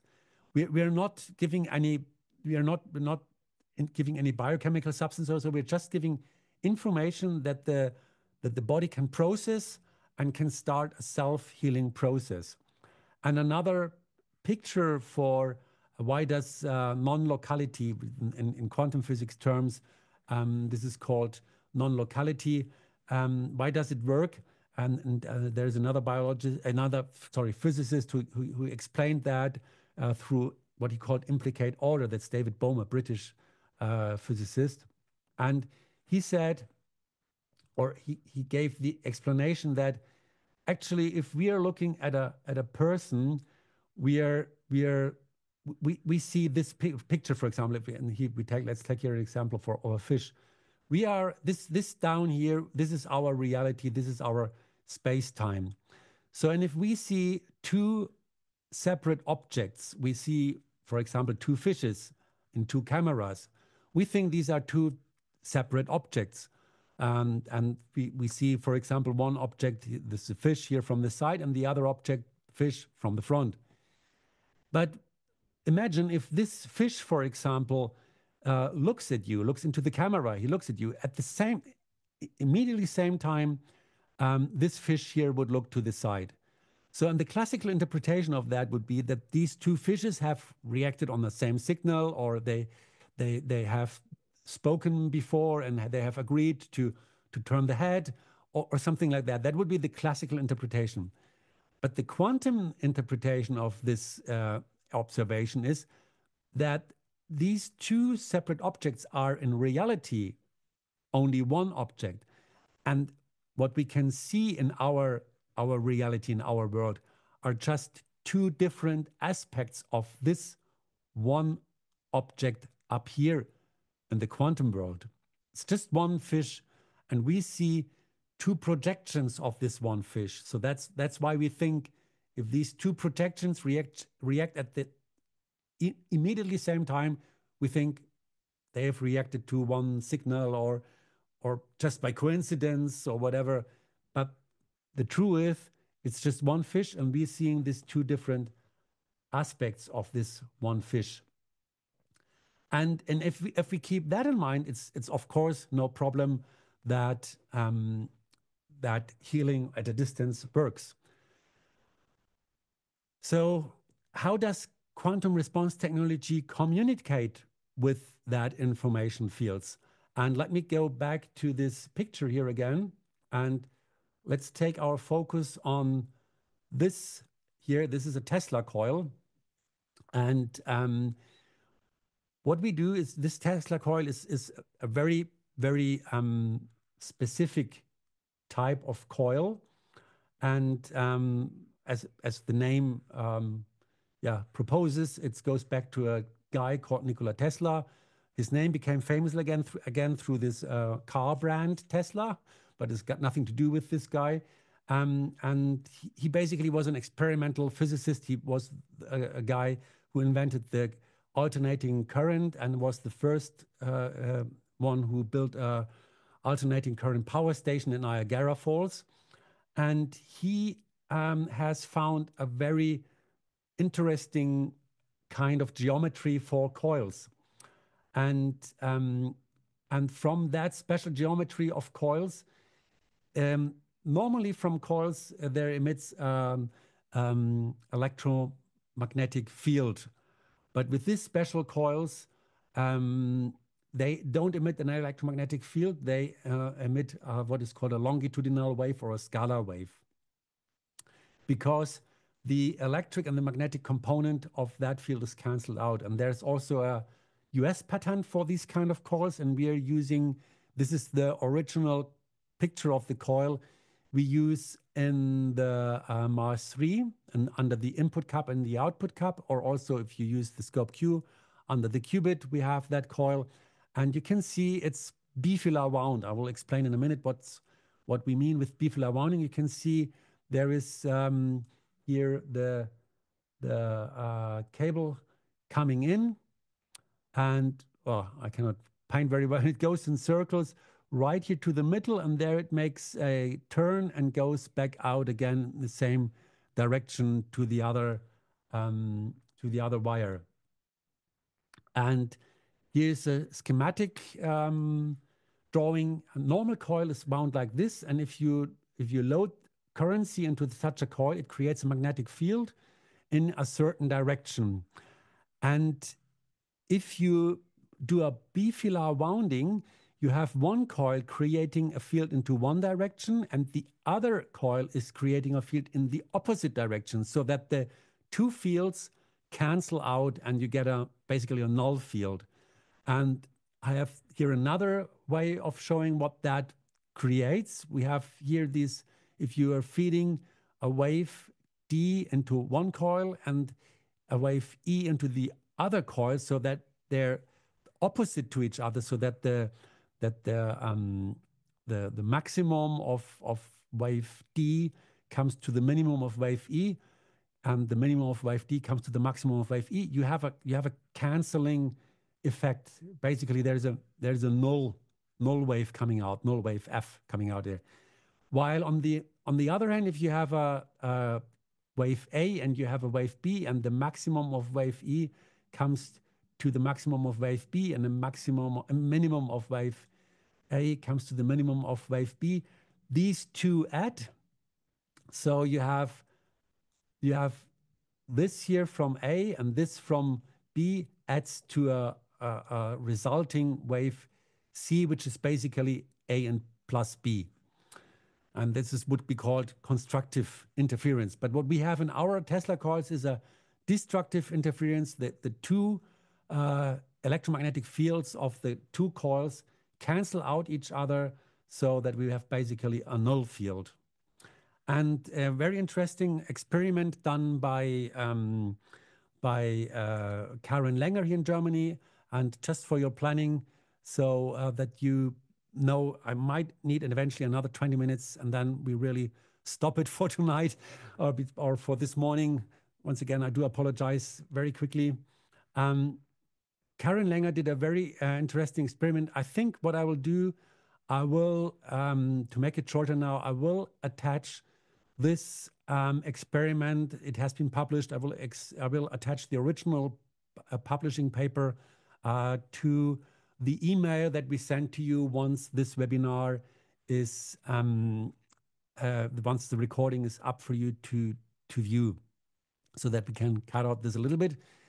But it's a very interesting experiment, just to tease you a little bit, because she really proved that you can see here are two Tesla coils, and this experiment has been done in a shielded room. You can see here on the back there are metal walls, so this is a completely metal shielded room. Otherwise, this experiment would not have been possible, because the signals she measured are very, very weak. And actually, I will spoil so much that here you can see a homeopathic remedy, and she really found a correlation between these scalar waves from Tesla and homeopathic remedies. So more will be in the email we sent to you with the notification of the recording of that webinar. So I told several of times that we can imprint neutral substances with information, and that imprinted substance would then work as a homeopathic remedy. So you could ask, well, how should that work?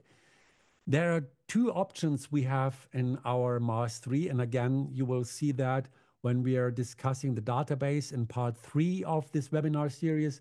You could either scan in a substance, so I could, for example, take that hand cream and scan the information, and of course, we do not scan in any biochemical structure of a substance. We just scan in the information, and we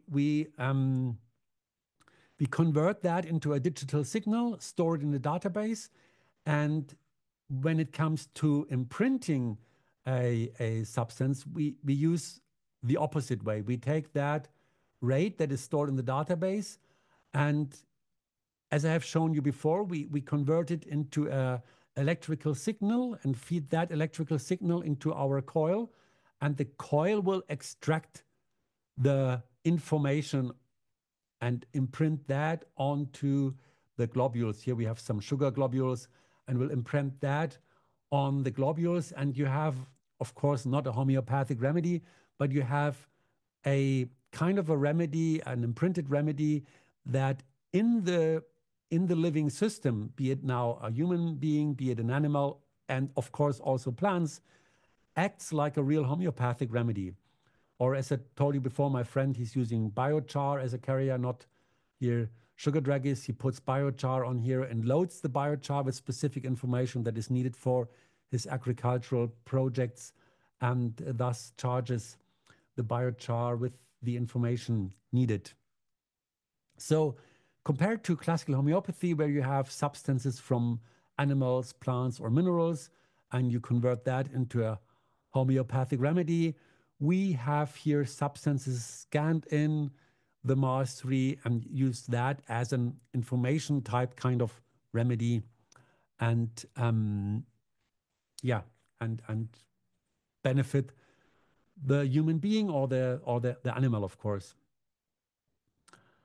Or we use the rates, of course. We do not necessarily have to use substances. We can also use our rates, and yeah, and use them as a homeopathic-based remedy.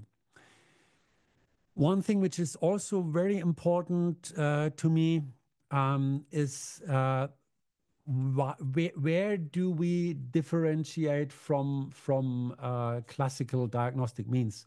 Of course, we have ultrasonic, and if we sort these kind of diagnostic means into our chart with matter energy information, We, of course, have here, they only work on the energetic and material level.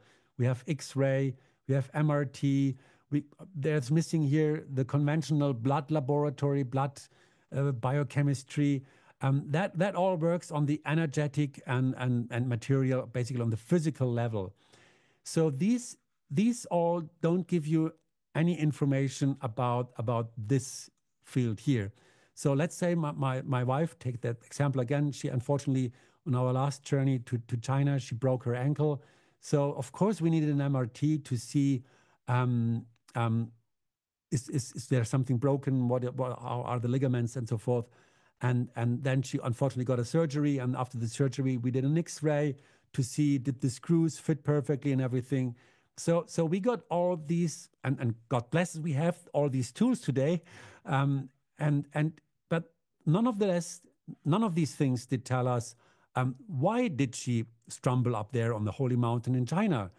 And this is something you could find out when you run a diagnosis or an analysis with a Mars 3. You could find in the information field, you could find why does this accident happen? What kind of psychological themes are up there? And eventually what affirmation do you need to treat that you can really learn something of that accident, and you can really change something eventually in your life, that this will not happen again, or even more severe things than this happens. A cancer develops or so, or whatever. So we are not, we do not want to have to erase all my painting here. We do not want to erase these things, or we do not want to substitute these things. We are happy that we have them, and we do not also not want to substitute blood diagnostics. But blood diagnostics can only tell you what is in the blood. It cannot tell you what is in the organ, what is in the cell. And we with the analysis we can run in the info field, we know what is in the cell, what is in the what is called the matrix, the intracellular level, and the matrix, the so-called matrix. And so we do not want to replace this. We want to basically work together with this, with these kind of diagnostics, and with these kind of diagnostic means. And of course, we do not want to replace conventional medicine. We just want to add to it.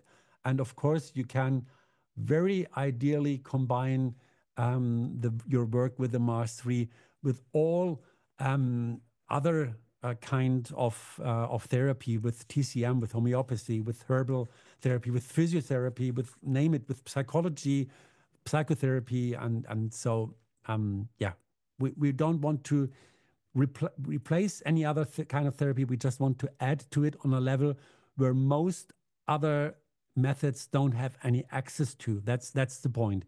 We add information, we give additional information which you cannot access with other means, or which you can eventually access, but need a lot more time. We give you a very quick, within a couple of seconds, we give you access to this information.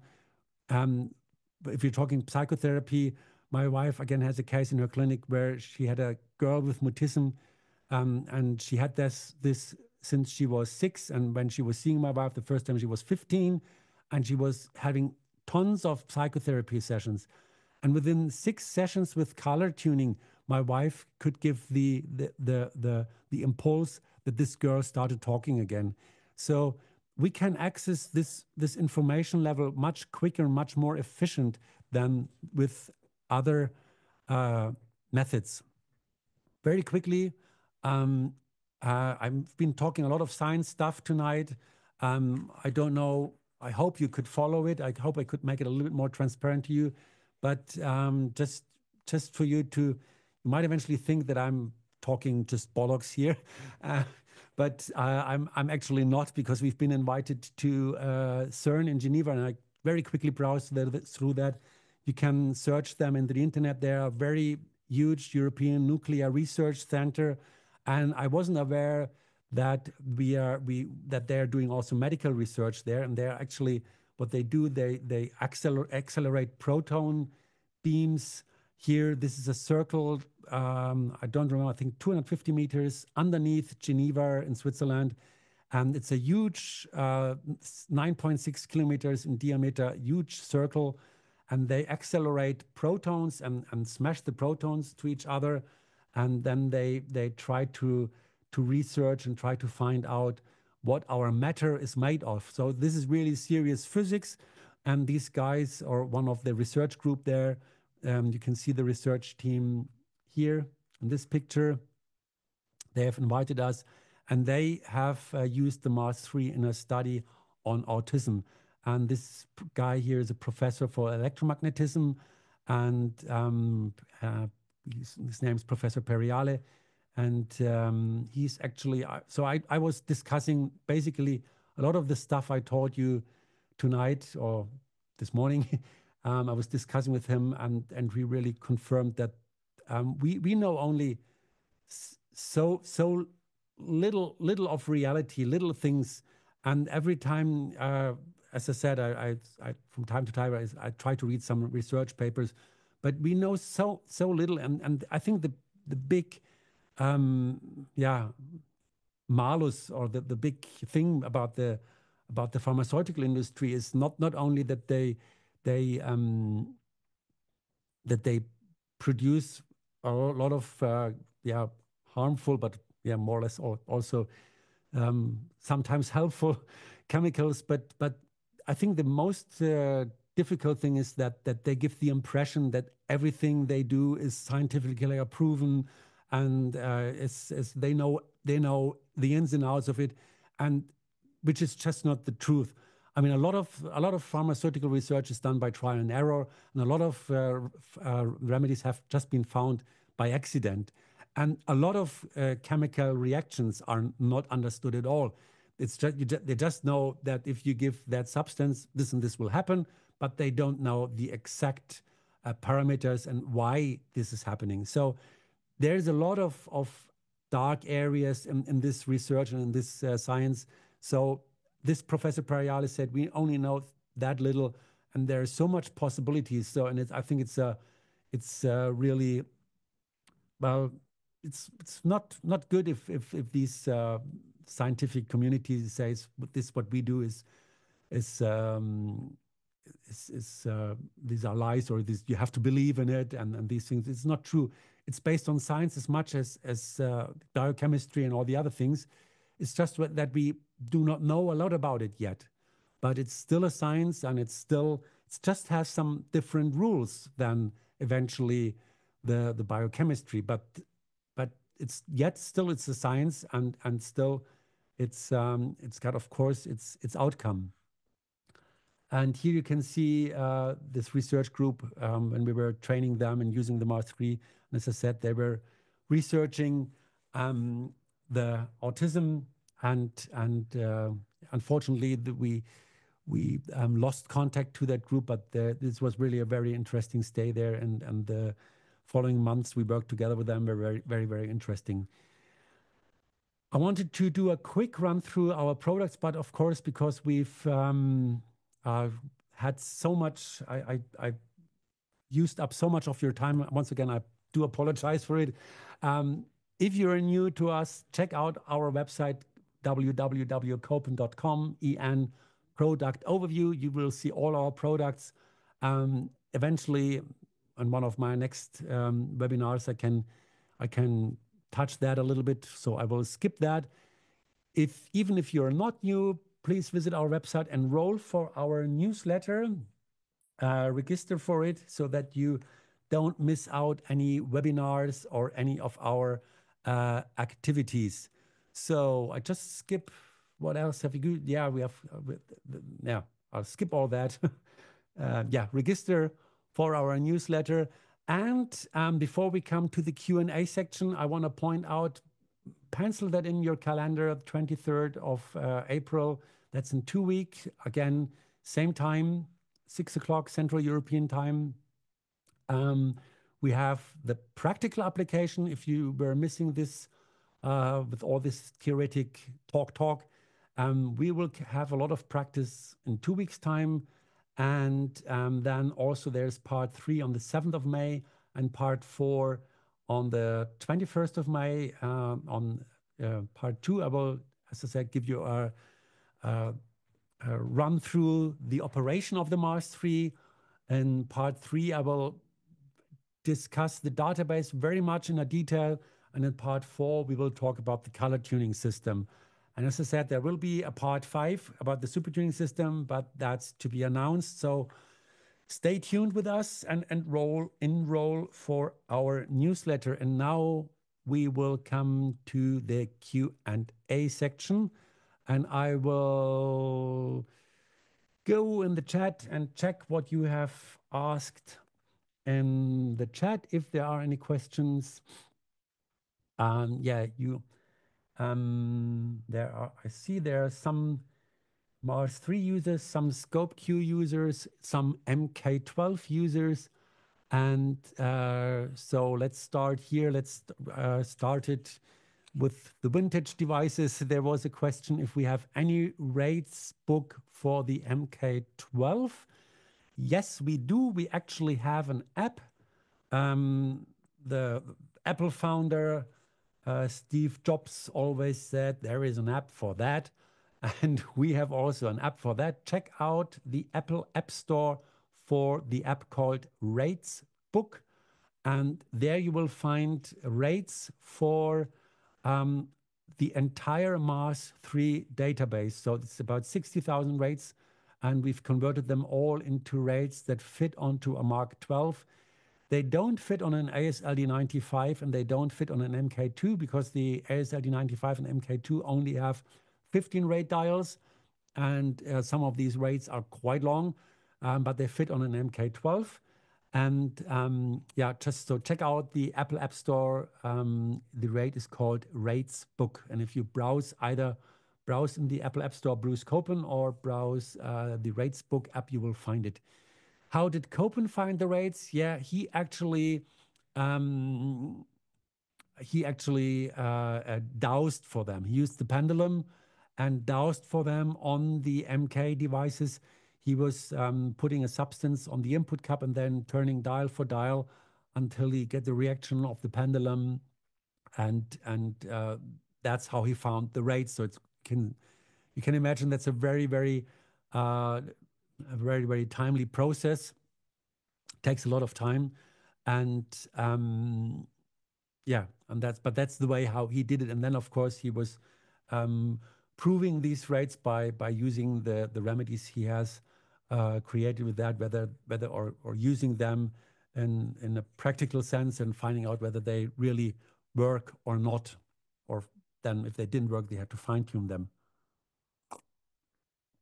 Sorry, just need to have a bit of water. How you can distant treatment? I hope I have explained that clear enough.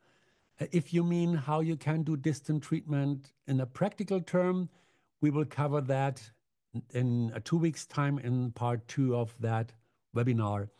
By the way, on our website, you'll also find a tab with webinars, and you can enroll for the next 2 webinars, or next 3 webinars. If you haven't done so yet, please check out our website. Go to the tab webinars, and there you can enroll for all the next webinars, the practical webinars. They're all free of charge, and we will all record them and supply the recording afterwards. Then there was the question with the Mars can make remedies. Yes, you can. Again, I will show this next time how you can do this practically. But yes, you can create remedies. Then there is another question. It looks like before, like 25 years ago, it not need to take lots of remedies to be better. Now it looks that we have to take big amount of remedies to be well. What is the reason for that? Is it possible to do something with that? Yes, I think I've touched on that before. I think from my opinion, the reason for that is that we have today much higher impact of environmental poisoning, and not only biochemical poisoning, but also what is called electrosmog. Everybody's running around with these kind things here today with mobile phones, and we have the work environment has changed. We have a lot of, eventually a lot more stress.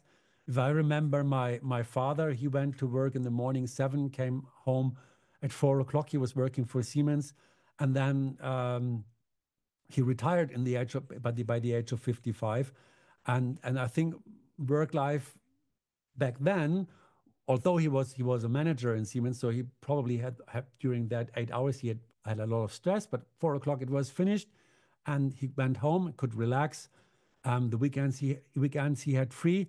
And today, working in home office, having this mobile phone, if you don't respond to a WhatsApp within 50 minutes, the other person probably thinks you're dead or what. So there's the expectation of immediate response. You have to reply to emails, you have to reply to WhatsApps, you have to reply to whatever communication channels. Back in the days, somebody sent you a letter and didn't expect a reply a week later because the letter took 3 days until it reached you. Then you had to read it, had to reply to it, and eventually a week, 2 weeks later, this person had the reply. So, and I think that has changed a lot in the last 30 years. And I think that's the reason why healing somebody is so much complex today, and while people all develop more and more diffuse kind of symptoms. It's not a clear diagnosis anymore. It's more pain here, pain there, and so I think that's the reason why. So the next question is, it means that you have to run test every day. No, that does not mean you have to run a test every day. Interesting enough, it shows that if you do that first scan and you work with whatever came up in the first scan, you work with it for minimum a week, and then you could do a rescan. And rescan means you eventually load the rates, the result from the first scan, and check what are the rates you still need.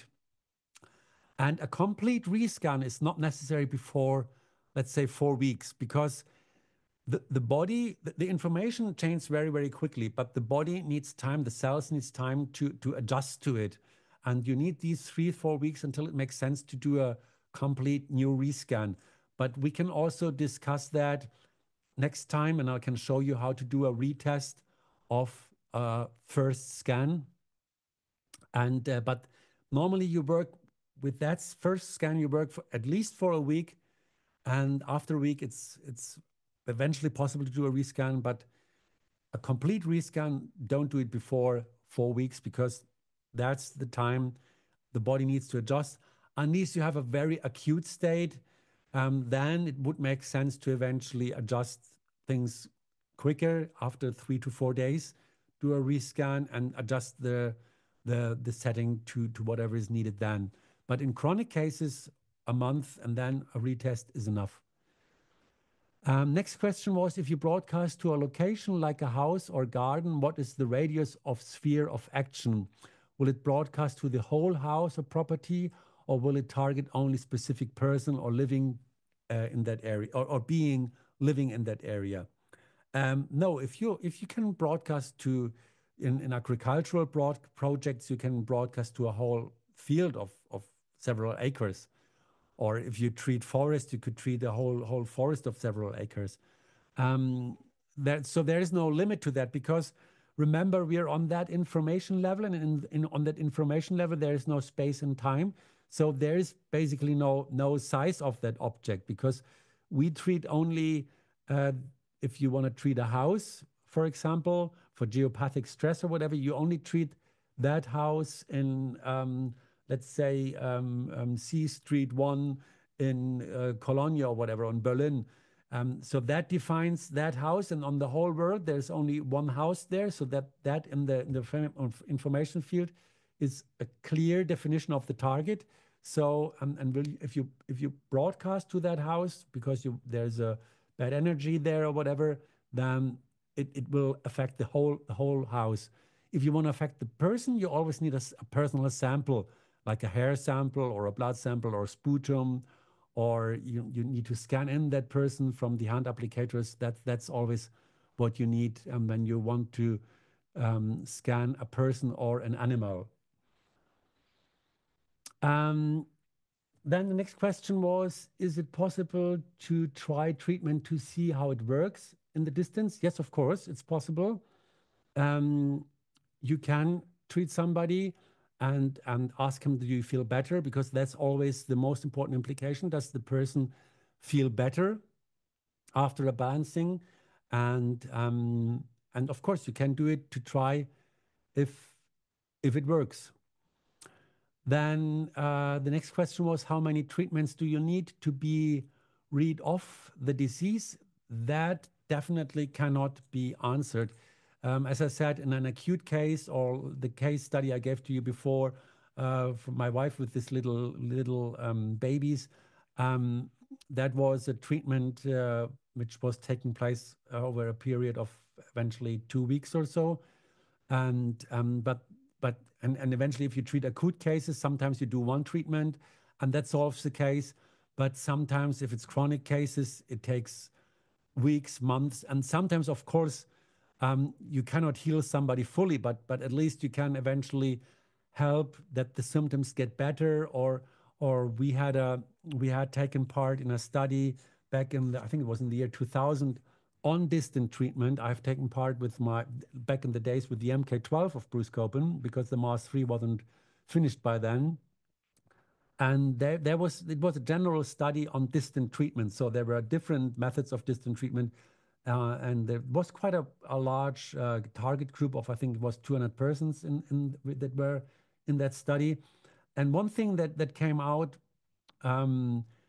very prominent was that people that got distant treatment felt more motivation to life again. They were more positive again. So the psychology changed first. Um, so, um, but of course, the Mars 3 is not a tool where we can guarantee healing. Um, Eventually, we cannot, it doesn't help at all. Of course, we also have these cases where it doesn't help anything at all. And but you must also say there are a lot of factors to this, and eventually we can discuss this on one of the more practical parts of this webinars because um, uh, there are people who do therapist hopping. They go to this therapist, get acupuncture, and they only have 2 sessions there. Oh, it didn't work. They go to the next one. He's doing homeopathy, get 2 sessions there. Oh, it didn't work, and they go to the next one, the physiotherapist, and so and these people, and if it's the interesting thing is if you run a scan on them, you get a complete confused energy system with these people, and you need quite a while. So, and you can tell that by the results you get in a Mars 3 scan. You get a result from here, from there, from everywhere, but not a clear red line. And these are the people who are kind of confused energetically, and you need a couple of balancing treatments to get them back in a line. But eventually, this person then already is gone because he's hopping off to the next therapist. So there are a lot of factors that play a role there. But I guess eventually, yes, we cover it in the next webinars. So to give an answer to this question, it could work with just one session, but it could also take a couple of sessions, 10 sessions, 20 sessions, or over a longer period of time. And of course, it could not help at all. Next question. What is the difference between Mars 3 and BICOM machine? Why you do not use Kolb like in BICOM? Oh, it's also a bit of a complex answer to this. The short answer is to this is BICOM is working on the physical, energetical level, and we're working on the information level. BICOM is trying to invert pathological frequencies and cancel them out. So they have a different approach than what we do in the coils, but we are working on different levels. They can, of course, work hand in hand. So you could, for example, run a scan on the Mars 3 and create some globules and put the globules in the BICOM device and do the treatment with the BICOM device. But so they can work hand in hand, but they work on different levels. Also, eventually, some of you do know Rionex. Rionex is also a different thing, working on a different level. Next question is Scope 8 software already in English? Yes, it is. We are running the final proofreading on the database, but we have a preliminary version of the Scope 8 software, and it's available. If you're interested, please contact us. It's office@copen.de or copen.com, office@copen.com, and write to us. We can give you a quote. And the demonstration I will do next week, you will in 2 weeks' time, sorry, in a fortnight, they will be on the Scope 8 software in English. Yeah, Anna said, I wish you could finish. I'm so sorry, Anna, really. But I hope you can see this recording. And yeah. Next question is, how real are the answers for allergy test? I tested my mom and resulted allergy to almost all. How could that be possible? Yes, this is a very good question. And I have a very profound answer to this. Reason is the Mars 3 is used by a number of companies who are offering food intolerance tests through the internet. So people send them hair samples and they run a test and then give back their report. And it just recently had been acquired by a laboratory in Berlin. They also, they're specialized on veterinary tests. And we also have a company here in Germany doing the same thing. So with the Mars 3, these companies run roughly about 50,000 tests. All these companies together run about 50,000 tests, food intolerance every month with the Mars 3. And so to give a short answer, what people have observed that follow the proposals that have been given by a Mars 3 scan is that symptoms that the people have, allergic symptoms, food intolerance symptoms, they might disappear. Again, of course, there's no guarantee. And there's one very important thing you have to be very, very careful with. If you have a proven IgE, IgG allergy, like, for example, one of my staff members, he's allergic to fish. And if you have that approved allergy and it does not show up in the Mars 3, please do not say then, okay, fish does not show up there, so I can eat fish. No. Again, we have different levels here. The allergy test or the intolerance test that is done in the Mars 3 shows the structure in your whole body. And if you follow the recommendations, you avoid the food that is recommended by the Mars 3 scan, eventually your overall situation will clear out. Because in a lot of allergies, there is an intoxication with viruses, bacteria, and so forth. And so the allergy, again, is only the tip of the iceberg. And so to answer your question, yes, it's possible that you get a lot of allergies. Well, these are not allergies in a medical sense. These are more intolerances. So your energy system reacts very sensitive to it. And if you avoid that food for at least 2 to 3 months, you will realize that, or again, please, this is not guarantee. This is just what has been experienced. In a lot of thousands of cases, your symptoms might improve. And that's also what the people at this laboratory in Berlin told me. They said they have customers. Of course, they're animals, so there's pets. And the people have told them they have pets, they have food intolerances, and they've got an IgG, IgE test. They changed the diet according to that blood test from a conventional laboratory, but the symptoms haven't changed. And then they changed the diet according to a bioenergetic test, and suddenly the symptoms changed. And I had the one guy here who started the business in Germany with these laboratory tests with a Mars 3. When he first approached me and we were talking about reproducibility and so forth, and he was very skeptical about, finally he decided to buy a Mars 3 and start his business. This was about 5, 6 years ago. And he's got now, I think, his third Mars 3 and is selling 14,000 tests a month. And he said reproducibility is no problem for him anymore. He's got so many positive feedback from people who followed his instructions and got better, that he is not worried about any of these obstacles in brackets that he first has occurred. Can I write the app down? Yes, I can in the chat. The app is called Ratesbook. Sorry, Ratesbook. Put that in the chat.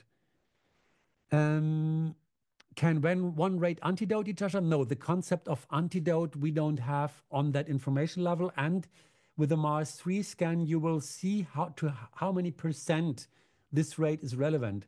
And if you stick to this recommendation, I know this is very, very difficult for a trained homeopath, because you will get a list of homeopathic remedies, a list of potencies, which is really weird. We will see this in 2 weeks when we do the practical seminar. And a homeopath, when I say, oh God, no, you can't do this. Yes, you can, because this is a different level. Remember, we have asked the body has replied, yes, he needs it in that way. And he needs it exactly in that mixture. So if you apply that, you will see it will work. It might, of course, not work, but you cannot do any harm. And there is no antidote in the classical homeopathic way.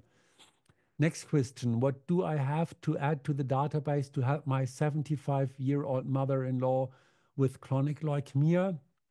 I would ask you to, because this is quite a complex question which cannot be easily answered in one sentence. I would ask you to send us an email to training@copen.de. That's Elke Kugler, our lady in charge for all our trainings, and she can help you with that. So please send a message to training@copen.de. She can help you with how to pose the focusing, and we will also cover that in 2 weeks' time when we talk about the testing. Why if I scan, next question, why if I scan there are some results, and if I scan a second time later, I may change a lot? I hope I have answered this question already. This is the question about the reproducibility, because in fact, there is no reproducibility. We change every second, and I hope you have taken something from these last 2 hours, and so you have changed, so you're not the same person anymore like when we started this webinar. And so every second we change. Next question, how does rate of a particular remedy know so to destroy microorganisms? That is a misconception, I think. We do not actually destroy the microorganism. I think it was Pasteur who said, le microbe c'est rien, c'est mieux, le milieu c'est tout. So the microorganism is nothing. The environment is everything. So what I think happens when you treat somebody, even if you treat with the Hulda Clark Sapper or with you treat with Rife frequencies or whatever, I think what changes is the environment and the body.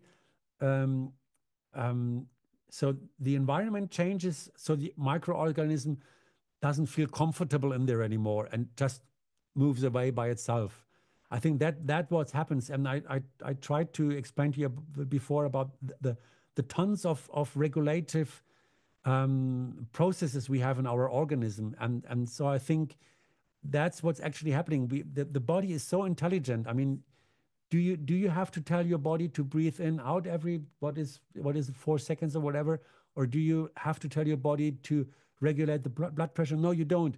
He's doing this all on his own. He's got his own intelligence, and he's got his own concepts to react on certain things. And we're just helping him by giving him some information and some hint there. and starting this self-healing process and supporting this self-healing process.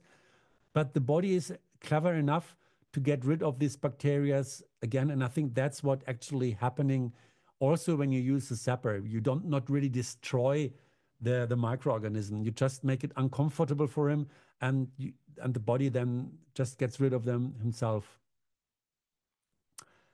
And then there is the last question: can a Mars 3 work as efficiently as Holder Clark Zapper? I would definitely say yes. It's just again on a different level. The Holder Clark Zapper works on this physical energy level, and we're working on the information level. But I think at the end of the day, you will have the same result with both systems. But of course, I think I don't want to dismiss the zapper concept here. It's of course a great thing, and people have great results with it. So I don't want to say anything against it at all. But I think with our system, you have a wider range of parameters. We're not only focusing on the microorganisms, we focus also on the soul. We have psychological stuff in there. You will see it next in 2 weeks. We have the chakras in there. We have a lot larger variety than you have with a zapper. But I think both systems, of course, work efficiently in their boundaries. But if you have a Mars 3 and you're thinking of buying a zapper, you don't have to, because you don't get any more benefit from a zapper if you already have a Mars 3. So then there is another question coming in. Does the Mars 3 portable card with the therapy can influence the water if you put it under a stainless steel bottle? Yes, of course it can. We have a webinar. We had 3 webinars with my friend Raphael, who is a specialist in water treatment. And that's basically how he treats water. He's doing, of course, a lot more to it. If you want and you can manage with subtitles, there are 3 webinars in YouTube from us. Check out our YouTube channel. If you search in YouTube for Bruce Copeland Laboratories, you will find our YouTube channel, and there are 3 complete webinars on water. But yes, to give a short answer to your question, you can put even the water in the input cup, run a scan on it, and treat it as you would treat a human being, and program the rates you found on the card, and then you put the card under the steel bottle. So finally, sorry, 1.5 hours, nearly more than planned. I think I eventually you want to plan in for, if you attend in 2 weeks time, you want to plan more time right from the start. Guys, thank you very much. We still have 10 attendees. You're the hard task force, the radionics task force. Thank you very much for staying with me so long and for spending your time tonight, tomorrow, this morning, this lunchtime, this late night, wherever you are. Thank you very much. I hope there was a little bit of impulse you could take with you, and that could improve your work. And of course, I would be very, very happy if I see you again in 2 weeks' time. And if you have any questions, don't hesitate to reach out to info@copen.com. So wherever you are, have a great day, have a good sleep, have a good night, have a nice remaining afternoon, and thank you so much for staying with me. See you in 2 weeks. Bye-bye.